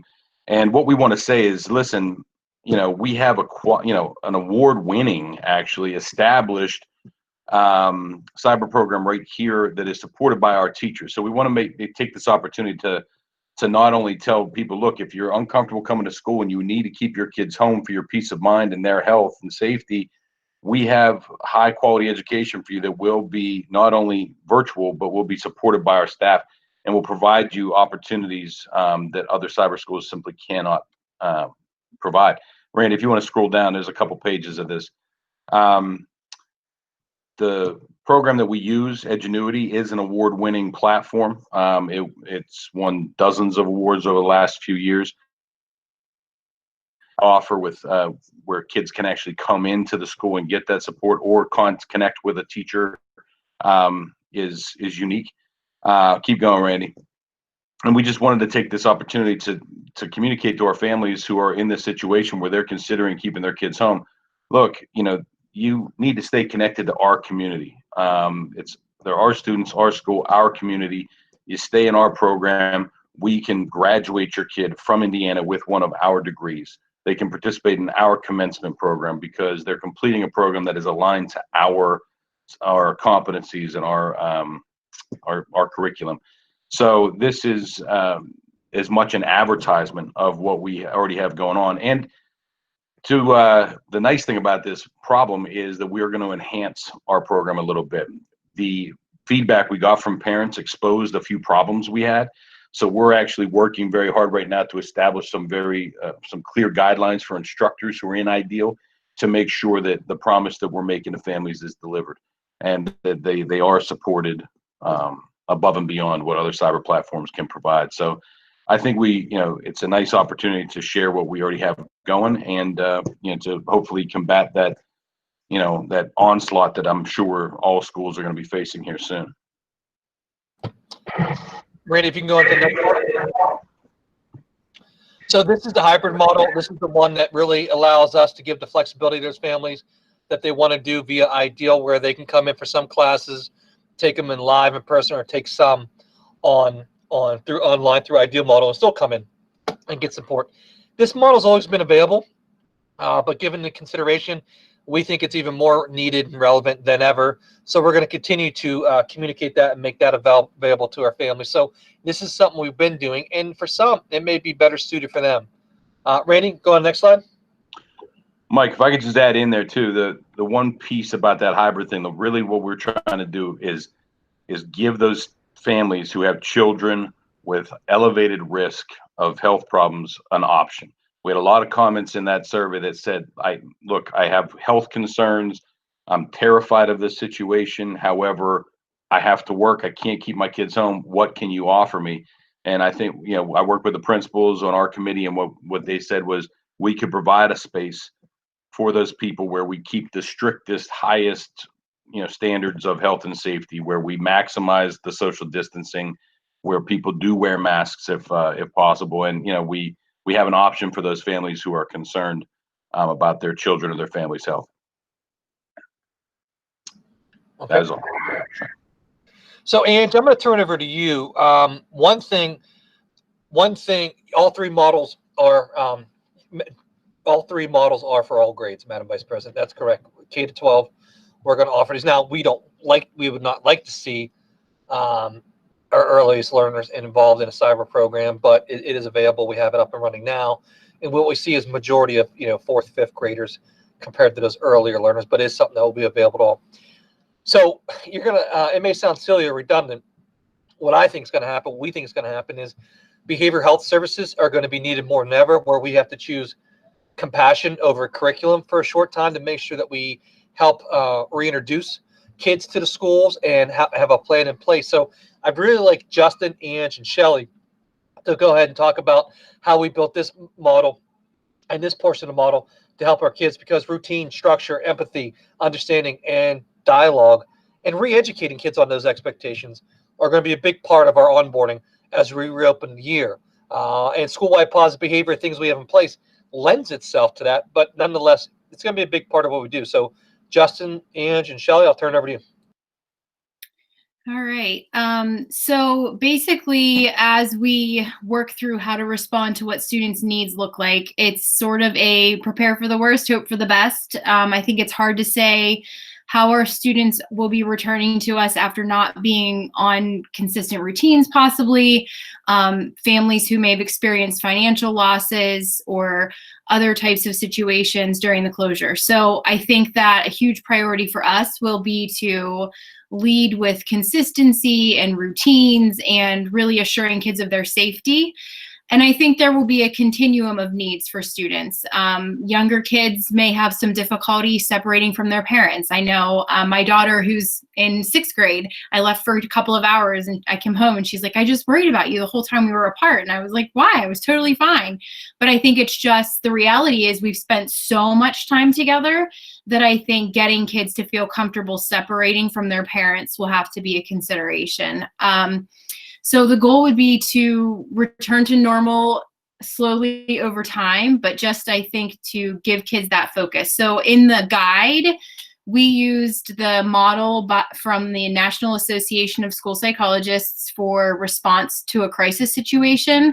And that's where those steps come from in Mike's infographic there, starting with number 1 down through, are just considerations for the crisis response team. So really kind of beefing up and focusing on tier 1 supports for all kids, and then triaging the needs of others based on what we've already known of our students, or any new concerns that come up. So Shelley and Justin, I don't know if there's anything else you guys want to add in there.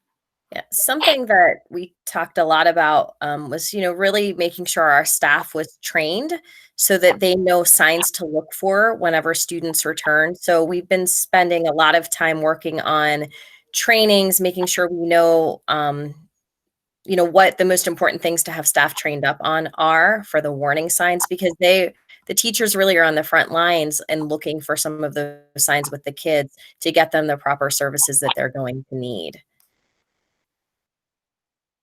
Yeah, just to add in, Ange and Shelley did a really nice job of explaining that.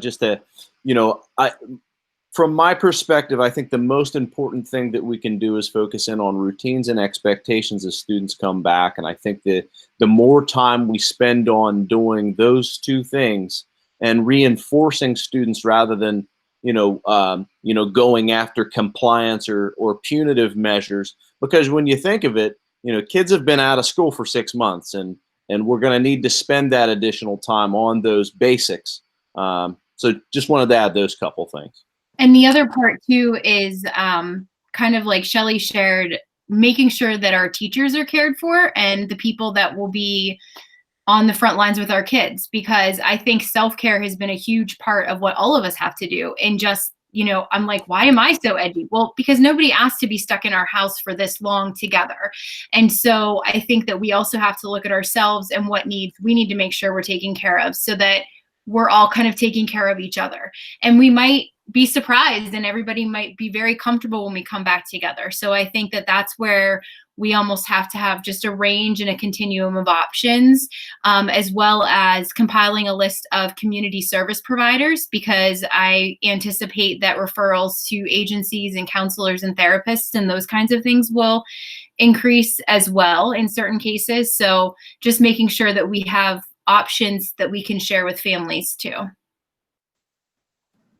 And I think that's a really good point. And I think that reminding parents to take care of themselves too, because obviously we've got families who are filling out the surveys initially who have some pretty strong feelings as to what they're comfortable with. And, regardless of what your response is to all this, that's your response and it's okay. But I think we need to help parents also figure out what can they do to help their student through this, but then also where are the resources for them?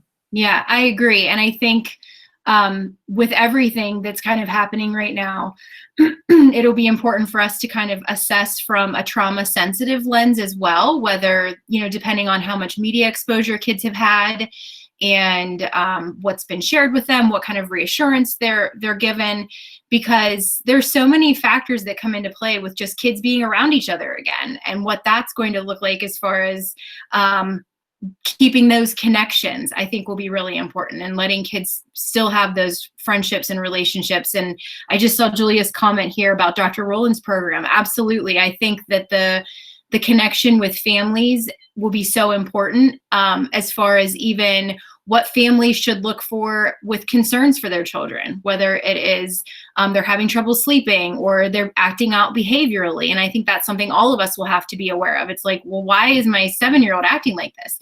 And really thinking of it from the perspective of there's some underlying cause. And so that's where I think too, the district's SEL initiatives with teaching those skills to kids and helping them identify their emotions and their feelings will help us better help them too.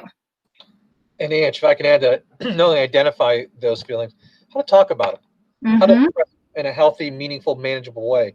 And that's something we all can use. I think now more than ever, our SEL program is going to be tested. And I'm glad we started laying this work last year when we got together and we wrapped it up big, right? Justin, then Ange, now we have Shelly, then April joins us in August, and then we have the school psych intern. So it's going to be needed. It's going to be time more ever. And to Uta's point, though, I think our families are hurting. I think they're tired, they're exhausted, they're scared, and they're making a big decision. How we can help them deal with those stressors, I think, is now more than ever. We're going to take a community approach, and we're going to put the whole child first, and that's just where we're at. And it's not as simple as we did in the infographic, and there's a lot of pieces to it, but we have to address it. And some may call it silly. I won't. I think it's necessary. Well, I think it's and time. I think when you think about kids' brain developments and the way that we respond to learning, your thinking brain doesn't communicate with your emotional brain if your emotional brain's a mess. And so if you're really struggling with something, that needs to take precedence so that kids are able to access their learning, because otherwise it affects focus and it affects their ability to make connections. And so they really, really are interconnected. And so I think that part's really important to consider too. I think the other part that we're going to see a lot of is when, we do come back to school, however that looks like, is students are going to be much more aware of what their peers are doing, are allowed to do, and families need to just continue to be able to feel comfortable saying, that's not the right decision for our family, and be okay with that, because, and it's hard, but in my neighborhood alone, there's some pretty drastic differences in what we think this all means. When it says stay at home, I guess there's, a huge range of definitions, and we've seen all of them, and kids are going, well, how come but so-and-so gets to do this? And, a lot of folks have just said, well, that's not the right decision for us. You're absolutely right. Randy, can you scroll down to the next page, sir? So there's some work to do before the reopening and upon reopening. So Justin, Angie, Shelley, Randy, if you could scroll down a little bit more and try to show the whole infographic. If not, that's fine. But I'd like you to touch on that real quick and make sure the board's understanding what we're doing now and then upon return. Yeah, so before reopening, we want to take a look at what staff needs are, whether it is just training on the warning signs. And I think even part of that is, that communication with anyone that interacts with our students, whether it's community members, families, but our staff will really need to know the best way to respond to our students. And then also if our staff members need help and care themselves too. So this is me and my little essay here. So I see staff. I can't read the rest of what's there. But that you guys can read I know Mike has shared this with you. So you can kind of see how we try to chunk it out into individual tasks of what we need to focus on. PBIS will be a large part of that in the primary. So we might have to add in and readjust some of the expectations that we'll have to explicitly teach.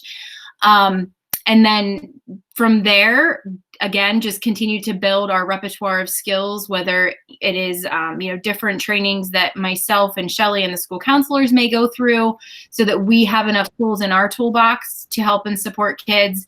But those are that's a large part of what our focus will be before opening. And then once we reopen, just being ready to be there to support students. And Justin's right when he talks about the need for routines and expectations in classroom practice and the need to set normal routines for kids so they feel safe, that they feel they can learn, because, you need to put those needs ahead of academic, because if you don't have those needs met, like we've talked all along, you're not going to get the academic gain. So, and we have to have a consistent response to those needs. And I think the one good thing, and Justin, the one thing I'll say to Justin, maybe you can confirm, is the one good thing out of the result of this, we had more interagency planning and cooperation than I think ever before. And you see everyone working together, planning together, and at least start to have those conversations to figure it out what it means for all of us. Do you agree, Justin?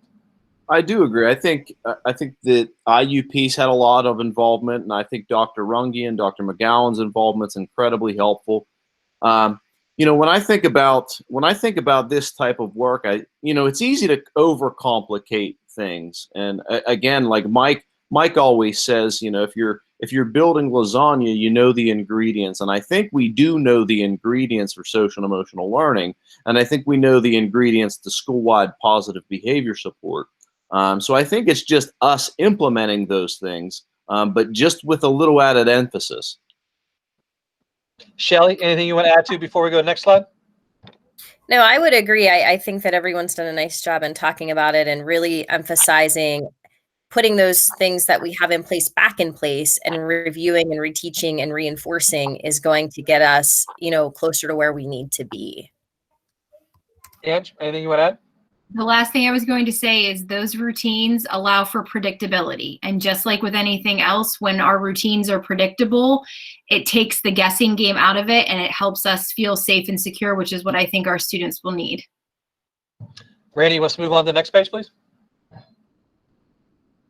So what we did here, we won't have to read it to you, but what we did here was kind of delineate what the school counselors would do and what the school psychs would do and how they need to work together and how it's going to be a team approach to really address the needs of our kids.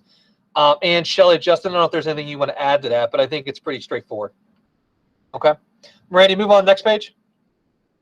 So this one's kind of cool. I want to turn it over to Krista and Kelly. One thing I charged them with is saying, look, if we're going to do this and we have to do a hybrid model where everyone can't come into the school as a result of social distancing expectations that may or may not be inflicted upon us, and we have to separate our kids, what we did was we said, look, let's go reach out to the child care. Let's see what they're doing, and let's take this opportunity to plan together. And the days that kids may not be in school for our earliest learners, what can they do to help us? So nonetheless, it's been a pretty amazing conversation, and it's starting to bear some fruit. So Krista and Kelly, I'll turn it over to you. Yes, hello everybody. This is Krista Savagian, and with Mike Vukovic's direction, we created and collaborated with our local agencies with childcare facilities such as Grand Beginnings and some of our, where a lot of our students actually go, like Indie Kids. And also we had partnerships with the YMCA, Eric Neal, the director. We even had Jane Lockard with United Way join us. And we have quite an array of people through IUP and different agencies in the community to talk through what childcare looks like for our community, and then also in partnership with our school district. So the one huge piece that made almost a bridge between them and us is they said, honestly, our child care facilities are about to change. We are going to need to help students differently than we ever needed before.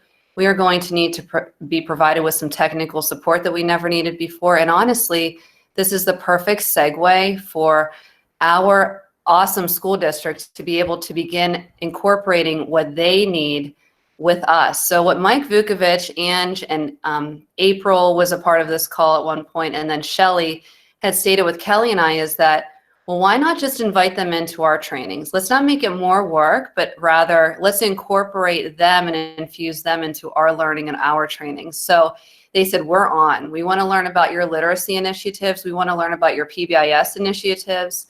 We want to learn how to incorporate paths into what we do. So now we've created a partnership where we're meeting with Ange and Shelly actually this week, Kelly and I are, on how we send the troops, so to say, out to our childcare facilities to begin teaching and providing technical support to them so they know how to help our students who may be doing some distance learning, who may be needing to do some extra preparation for literacy and even social emotional awareness. So now we are going to be stepping forward in the same language.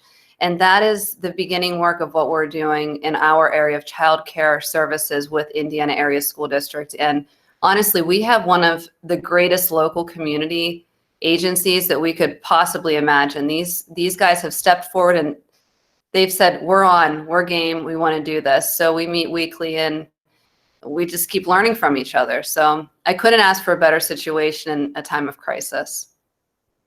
And what's kind of cool about this, again, if it doesn't, if COVID-19 goes away and we're back to normal, think about the long-term impact of this can have by us working together and them helping get our kids ready for kindergarten before they even walk in our door. So COVID-19 or not, there's a long-term goal here that could truly have an impact on our district and our kids. And it's kind of remarkable. I mean, think about it. We're now building almost like, if you want to say, almost like a birth to college system, right? And that's really what we envisioned when we all got our heads together. How can we do this? How we can build this? When you add in parents as teachers and other programming that can happen for pregnancy, help with pregnant moms, this is a remarkable big step. And I don't want to ease through this, but it's a big step in a right direction. When you talk about a vertical systematic alignment, we're going in a pretty cool direction. So I know Kelly, I think I said Kelly's mic's not working. So we can move on. And Krista, if you're okay, if there's anything else you want to add? No, thank you. Okay. Yeah, go ahead and move on to the next one. And then here's the last page. Here's some communication information or contact information. If they have any questions, want to follow up with their principals. And then lastly, we have them do the quiz or the survey, the survey they have to take. Now, let me say before we start collecting feedback, I know it's long, I know it's lengthy, and I don't apologize for that because as a parent, I think we need to know all this information. I will take the fair criticism saying it's too much, and what are you going to do about summarizing it? Again, in the email body, what we could do is do a quick one-page summary overview and include the links in there. For the family who says, hey, I don't care what this document says, my kid's coming back, well then good, you can click on it. But for the parents who say, I want to know more, I want to know some details to the best of your ability where you're at, this document does that. So it's my attempt to be forthright, upright, and transparent with our families about our planning, what it looks like, so they know to the greatest detail. Because after all, they are, and it may sound silly, after all, they're giving us their most precious resource, which is their own child. And we have a responsibility to educate them and make them aware of what we're doing. So it does that. With that said, I will take all your criticism and feedback. Anything else you want us to do? I know I misspelled busing. I will fix that. But please, anything else about the document, I'll take it this time, Mr. Harley. Sorry for the lengthy explanation, but we thought it was necessary, sir.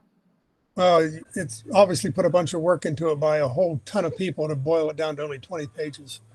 So I don't think you'll get much criticism, Mike, tonight.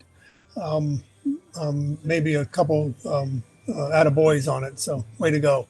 On the protocols, you say when we have a confirmed case of COVID, we're going to shut the district down.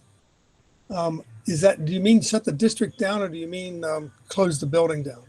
Well, sir, we talked about that, we debated that, and we'd asked the academic to give us some advice, but our thought was the district, because I don't know if they have brothers and sisters in other buildings. I don't know if they've been around other kids at different grade levels. For example, a third grader playing with a fourth grader or a sixth grader playing with a ninth grader.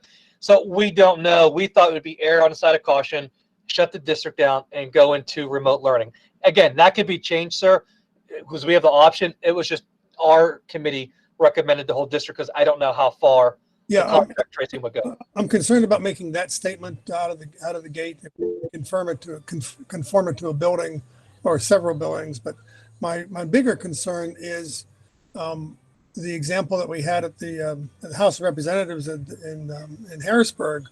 There was a COVID case that the only way that the House found out about it was self-reporting, and everybody hit the fan.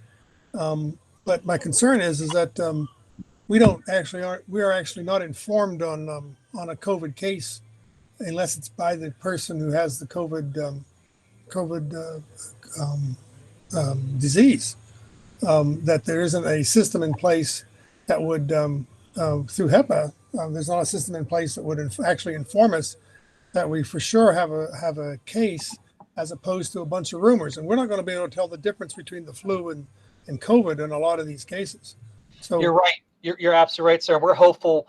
That's why we're hopeful the Department of Health will let us know, like what whooping cough, we're notified and we act certain protocols. We are hoping the department, and I'm not saying this to be silly, but we are hoping that Department of Health in the next several days will come out with that information. And to your point, this document's a living document. We surrender to the fact that we may need to update it and change it, but we are hopeful that we get that clarity. You're absolutely right, sir. That's one of our biggest concerns. And we're hoping that the Department of Health comes out with and clarifies that. We're thinking they will. We talked to the nurses. The nurses feel confident or hopeful is maybe a better word, that they will. But you're right. At this point, we don't have certainty. Well, and in fact, the certainty is that they won't. They didn't inform the House of Representatives that there was a COVID case. They're not going to, and if they're not going to inform, what chances a little school district in the western part of Pennsylvania have. So my point is that dealing with rumor and innuendo here is going to be really difficult to separate out. Why didn't you close down? You knew this kid had COVID, but all we knew is that it was a rumor unless they actually inform us officially. Right now, it has to come from the sick person, and that's unlikely to happen. And what I could do, Mr. Harley, if you guys are against this page, I can always take this one out and wait for more information to come. My goal was to try to let parents know up front, this is what I think we're going to do. It is subject to change because I put that in the opening paragraph, but I'm willing for any, what makes the board happy, because this is where it gets tough. I guess my recommendation is that we don't commit until we know. If you say we're going to close 2 days and we don't close 2 days for the whole district, that's the only thing that somebody's going to remember, and we're going to have people hanging off the rafters. So, well, you could put a short disclaimer on it, Mike. You could say, although depending on, I'd have to think about how to word it. I mean, a whole paragraph right above it says, subject to change depending on decisions made by the Department of Health and/or Department of Education. That doesn't change. I mean, they're going to make decisions throughout this whole thing. So I think it's there. Maybe we just say district will be closed for a to be determined amount of time for cleaning. Make it a little bit bigger. Mike, one of the things that might be helpful is to talk to the school physician and see if she's got any thoughts on how schools might be informed, if they're going to do the same route as the whooping cough or not. You're absolutely right, Ms. Uta. One of our nurses are reaching out there. We're hoping she's on our call tomorrow. The nurses and I meet with every Tuesday. She's on our call tomorrow, so I think she's going to join us. And I'm not being mean when I say this. The Department of Health declined our invite. We invited them to come talk to us as well. But we know we have that. Dr. Lubold, is that correct, Ms. Lowry? Yeah. That's who. Yeah, that's right. Up to join us. Yep. Yeah. So the nurses are on that. Yes, ma'am. I just saw her, Dr. Lubold. Mike, I think a question is whether or not school nurses will have access to testing, so that if they've got a child who suddenly gets sick, whether or not they have permission from parents to test or get a hold of the parents immediately, so your emergency measures would be. And I would say to parents, during this pandemic, you're going to have your cell phones on, and your employers are going to have to let you take a call. Yes, ma'am. I think the one criticism we're going to get, and I don't know how to address it, is by the time we get notice, if it's through Department of Health, of a confirmed case, it may have been a day or two. So there's nothing I can do to control that. Once we think we have symptoms, we can isolate them, Mike, I would be thrilled if you got a confirmed case in a day. Well, maybe no matter. Yeah, you're right. To your Mr. Point. My point is, I think it's more likely to be a week at this point. No, because Mike, we've got local testing right here in Indiana now, and they can get you a result in a matter of hours. Good.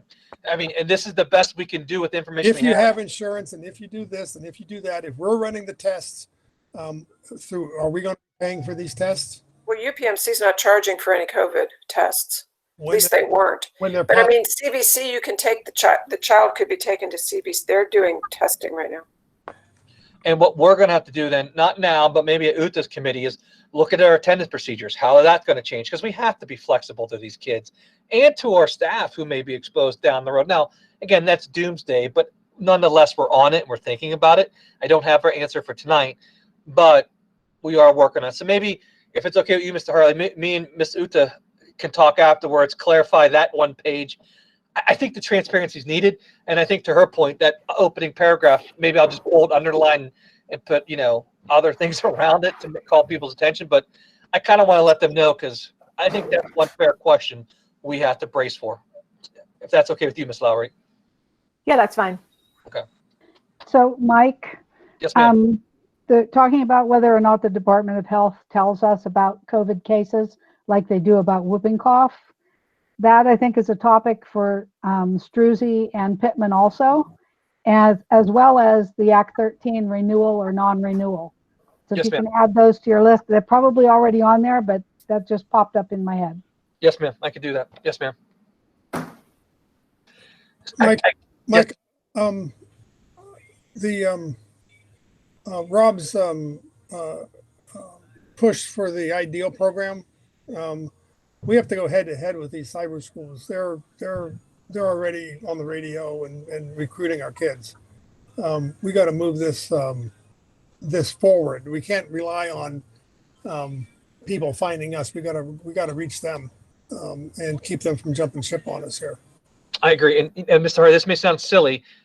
I would ask the board, and you don't have to. I could do it if you want me to, but we pay. I don't want to sound silly, but we pay dues to PSBA. Imagine if all the participating school districts, all 500 of them, if PSBA took a portion of that payment and used that for a mass advertising campaign against cyber. So alone, do we have the firepower? Probably not. 500 of us, we sure as heck have the firepower to spread the good news. And I know they've done it on a small level via social media, but radio ads would be nice.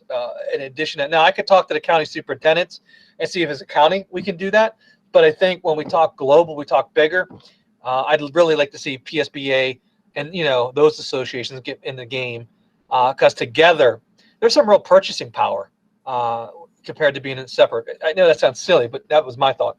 No, it's not silly, but we can't wait till December to get this underway.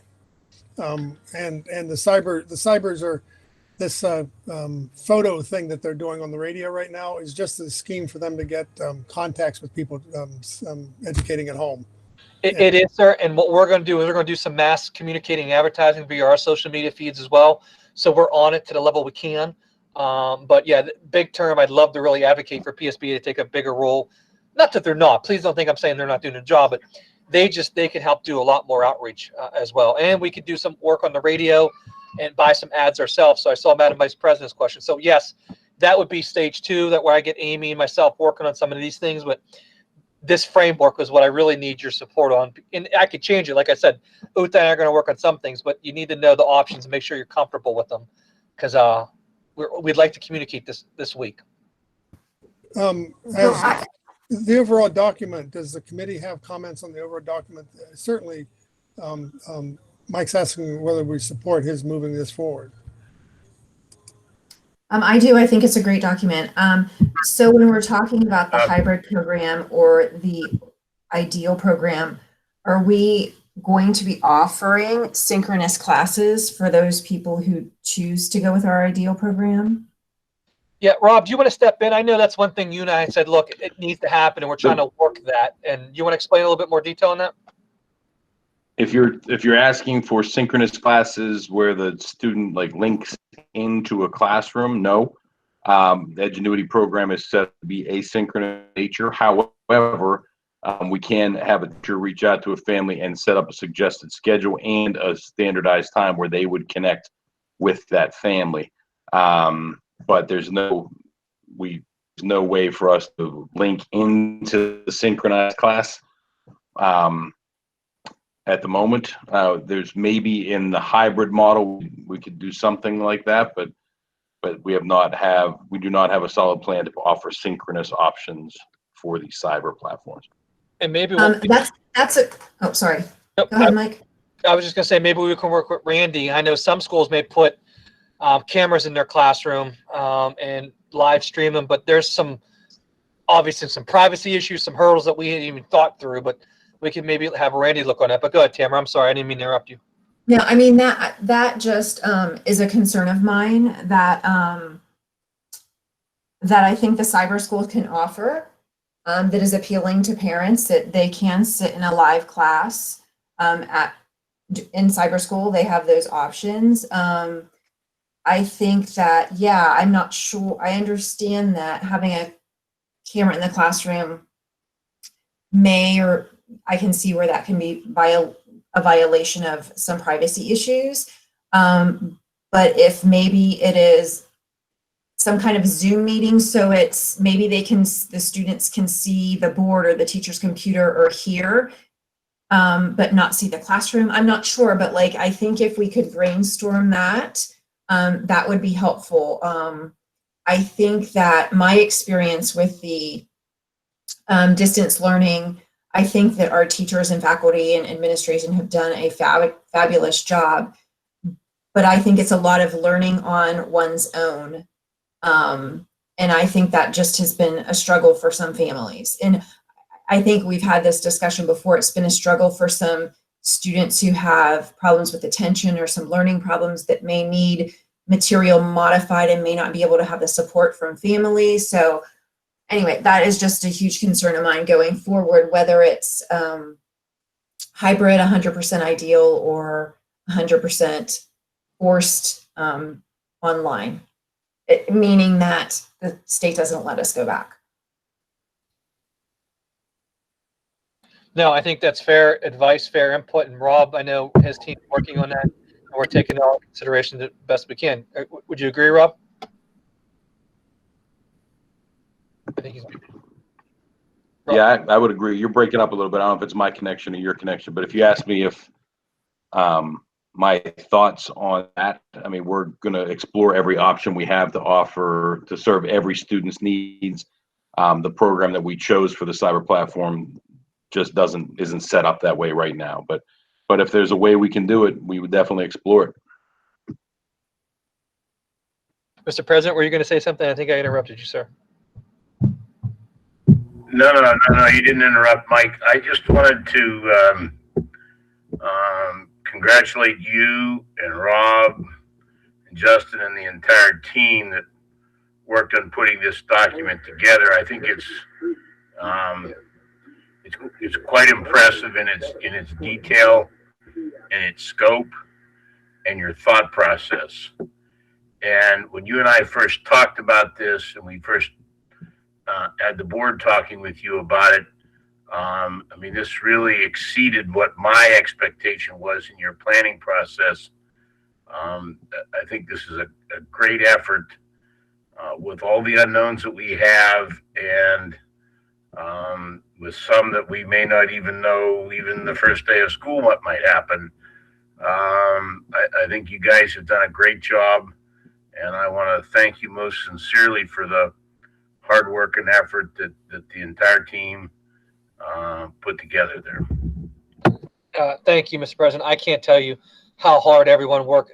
We had the union involved in this. The maintenance staff was involved in this, the nurses. There's so many people I know we're going to miss thanking, but I got to tell you, it is a collaborative approach. And I think a team's real mettle is tested when crises happen. And what I saw from my team was the ability to meet the moment, was the ability to confront this and put something together that helps educate our families on their options. Because right now there's anxiety. Right now there's fear. Right now there's the unknown. And what we're trying to say is that's okay. Here's some options. Here's some flexibility. And yeah, we can get better. We can improve, and we're going to do that. I think one thing we've shown is that we're not going to ignore that feedback. We're going to get better. And we're not there yet, but we're better than we were.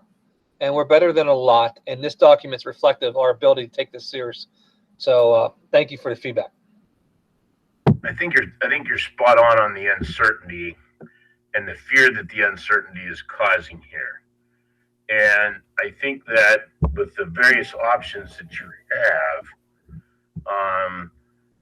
it would seem to me that most parents that would take a reasonable approach at this would find something here or some way that we could still continue to support their students or their children, and provide them the quality education that Indiana does, so that they do feel comfortable about participating in our program. And the other thing is, I think that it seems to me, and you can correct me if I'm wrong, but you also built a little bit of flexibility in this thing. So as maybe those fears kind of relax or kind of go away, as they become more experienced or we all become more experienced in dealing with this, that there's a possibility that the student may move back and forth between one or more of these programs as the situation evolves. And the last person I do want to recognize, because she's one of your peers, and she has to put up with me now even more because we're going to make some changes, is Miss Lowry. when I first did this, we first did this as a team. We sent it to her. I said, Miss Lauer, put your parent hat on. Then next time, put your parent or your board hat on, and then put them both on. And again, I'm not doing it to make fun of her, but I say it because everyone worked together. The maintenance, the nurses, everyone, sir. And this is what happens when people put their head together. And we had to come up with a system, and we did that, sir. So I'm proud of everyone. And let me restate that. I'm proud, but I'm also appreciative of everyone's efforts because it was a collective effort. It really was. Tom, back to you.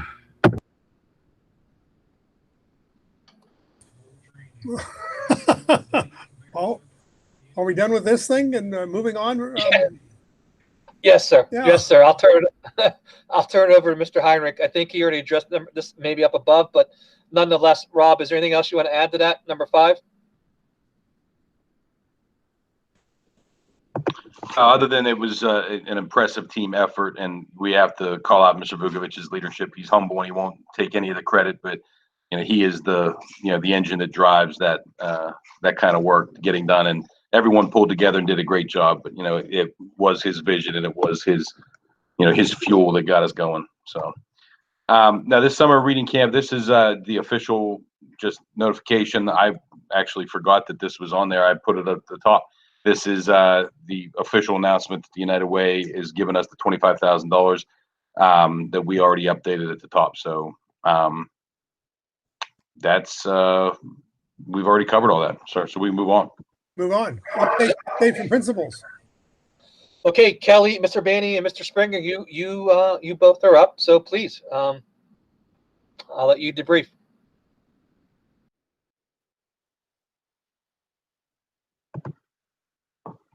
I think their mics may not be working. I know Kelly said that. No, I was waiting on Kelly, but she does not apparently have it working. So on the pickup procedures? You're on elementary updates, so whatever you want to explain to the board. In this case, you have the pickup procedures listed, but this is your chance to inform the board about anything that's going on in elementary. Okay, thanks, Mike. Caught me off guard when I looked up at the screen and saw the pickup procedures there. Yeah, just really excited about planning through the summer catch-up camp. I think that's something that I'm really looking forward to.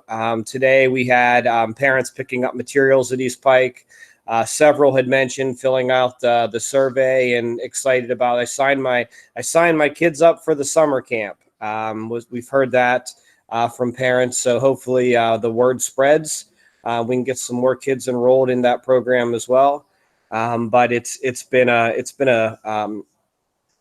not a spring that we would have chosen, but it's certainly been a spring that people have risen to the task ahead of us, and they've really done a great job putting together a program kind of on the cuff, so to speak, and I think nothing but positive praise from parents for Indiana School District and all the teachers and everybody that's kind of stepped up to work and to make this as successful as it has been.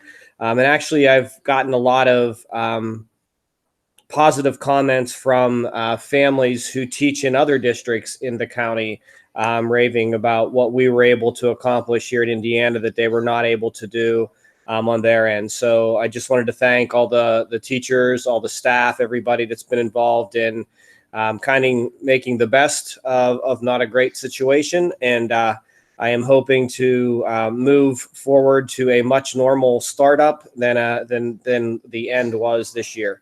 But thanks, Mike. Thank you, Mr. Springer. If it's okay with you, Mr. Hurley, I'll just move on to the 4-5 building, sir. Aaron and Krista, please. This is Erin. I'm going to go ahead and just comment on the 5th grade. Both Krista and I have worked really hard with our teams to have some sort of send-off for them. Traditionally, they would have had an opportunity to go to Gettysburg this past week, and they would have had a picnic at Del Grosso. They would have had a lot of activities. So we kind of put our heads together with our teams, and on June 2nd for Horseman and June 4th for Eisenhower. And we picked different days so that all the special teachers and everybody could be involved at both schools.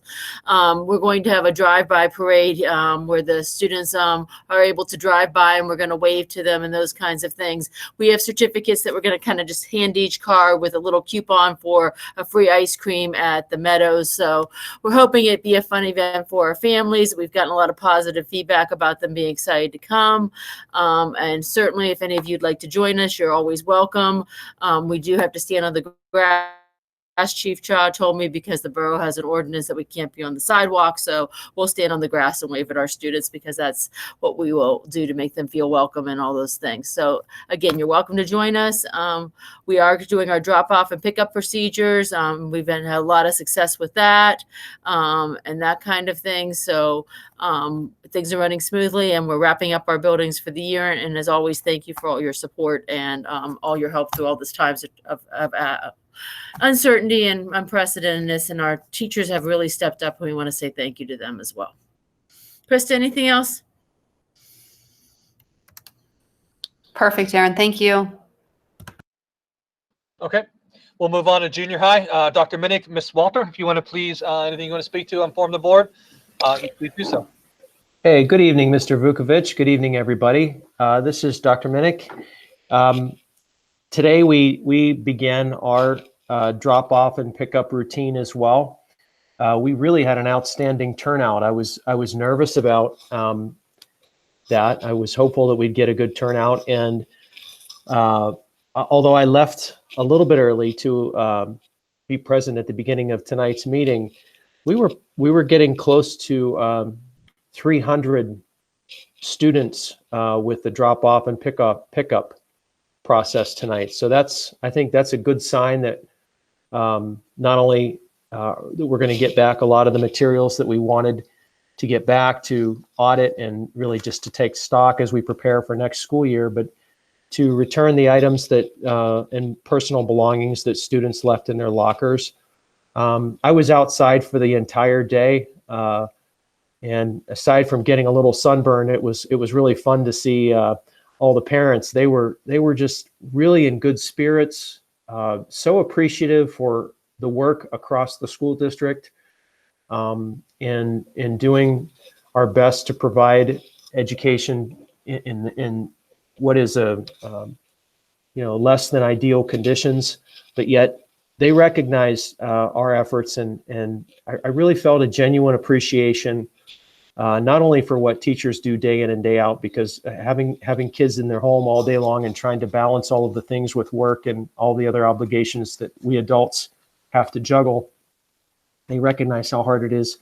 So I think this whole process has been really an exercise in having gratitude for all the things that we have and that we do together when we really work well together. So I wanted to share that with everybody, because that wasn't just a junior high thing. That was really across the board, just good feedback and appreciation, and people hoping that we're closer to getting through this than we were a month ago.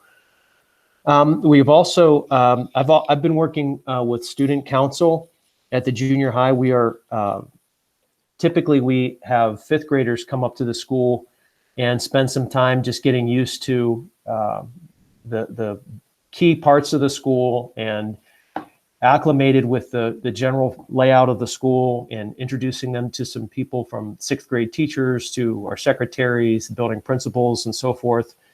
Of course, we haven't been able to do that this spring, so we are putting together a virtual tour of the school for our fifth graders. So our hope is to just give a welcoming message and let them know that we're thinking about them and that we're anxious to receive them, hopefully in the fall, and just give them some words of encouragement as they begin to prepare for the transition of from fifth grade into the sixth grade. Along those lines of virtual tours, I think it was at our last academic committee meeting, Ms. Lowry made a comment about doing a virtual tour of DC. I thought that was a really good recommendation.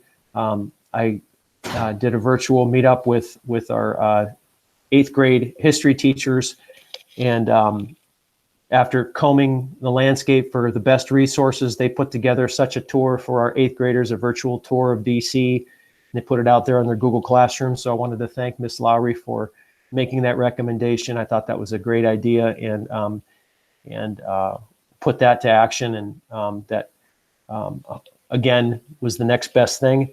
Finally, part of our end of the year programming at the school includes an awards assembly where we just recognize kids in all 3 grades for all the great work they do from both community and volunteerism, and just upholding the spirit of the junior high and the culture of the junior high school, academics, kids that are up and coming stars, kids that are showing the most growth, kids that have really just set a standard that is above and beyond. And every content area has their own version of awards as well. We're doing a virtual awards assembly. Teachers have been putting in short video clips presenting students with their awards, and that's going to be ready to roll. We hope to have that in concert with the high school's end of the year program, so that kids across the district are having year-end programming, just to acknowledge, that we miss them and we care about them, and that we're putting everything out there just as close to normal as we would do any other time. So those are just some of the big ideas at the junior high that are coming to fruition. And again, I'll reiterate some of Mr. Springer's sentiments. Looking forward to really getting our feet on the ground with some normalcy, and hopefully as much face-to-face direct and instruction and interaction with our kids and families in the near future. So we appreciate all of your support, and I can't reiterate enough the appreciation for the vision and the leadership that we have in Indiana, and I'm just thankful and wanted to express that while I had the mic. Thank you very much, sir. I appreciate it. And last but not least, senior high. Thank you, Mr. Vukovic. We'll make it brief here. Started going over some of the school and student property exchange today. I'd like to really commend our support staff for the job that they are doing. They're pulling a double shift, in fact, working from 8 to 7:30 to make sure we get as much of our stuff as possible, so we're ready for the upcoming school year. Talked about the diploma pickup time and photo opportunity earlier. We'll be running that on June 5th, running it from 8 to 3:30. Students will have an opportunity to come in their caps and gowns and have a picture with, thank the board members who will be there and participating in that. To give a photo opportunity for the students to commemorate their last school day. We'll have the virtual graduation at 7 p.m. that evening, followed with a community support motorcade parade of our seniors. And they'll be coming to the senior high school, going around the loop for a last time. We're inviting as many faculty, staff, and to attend here at the senior high school, and we'll be in good shape with that. And then our students, Ms. Sexton, our senior class advisor, and the senior class officers are holding out to have a physical ceremony on August 7th or 8th here at the senior high school. Wade, yes. This is Walter. I have a quick question for you. I understand the virtual is going to be broadcast on KIUP, the IUP station. There are those in the community here that basically can't get that station for a variety of reasons. Will this also be on the website or on a YouTube channel? That those of us who don't get the IUP maybe can look at it a little bit later through some other venue. Yes, sir. It's going to be on our YouTube channel, and recently added, just if I could say very quickly, our students leadership class held their IHS Minithon and did a virtual presentation of that. And our students collected or raised an all-time total of over $50,000. And that was up until March 13th. They did no collection of monies after March 13th or closure. So they are commended for that. Also on that YouTube channel is our baccalaureate service that was headed by Ms. Amanda McAnulty and all of her students, student committee. It's also on the YouTube channel. So yes, those things will be made available. Thank you. Did you just say that they raised $50,000 remote? No, they didn't raise those monies necessarily remote. They did that up until March 13th when they were here in school. And that they, instead of being able to have a on-site mini-thon where they could release that total, they did so virtually Friday evening, and they raised over $50,000 for the different organizations. That's incredible. Yeah, it is. Thank you. So, Mr. Harley, respectfully, that's all we have tonight. Oh, come on, Mike. There's got to be something else. No, sir. It's not even 8 o'clock yet. I got my 2-year-old and 3-year-old are fight. Oh, yeah. I'm done. I got to go upstairs now. Okay, let's go home, folks. All right. Have a good night, everyone. Okay, see you now. Bye-bye. Bye. Mike, we'll figure out a time. I'm sorry? I was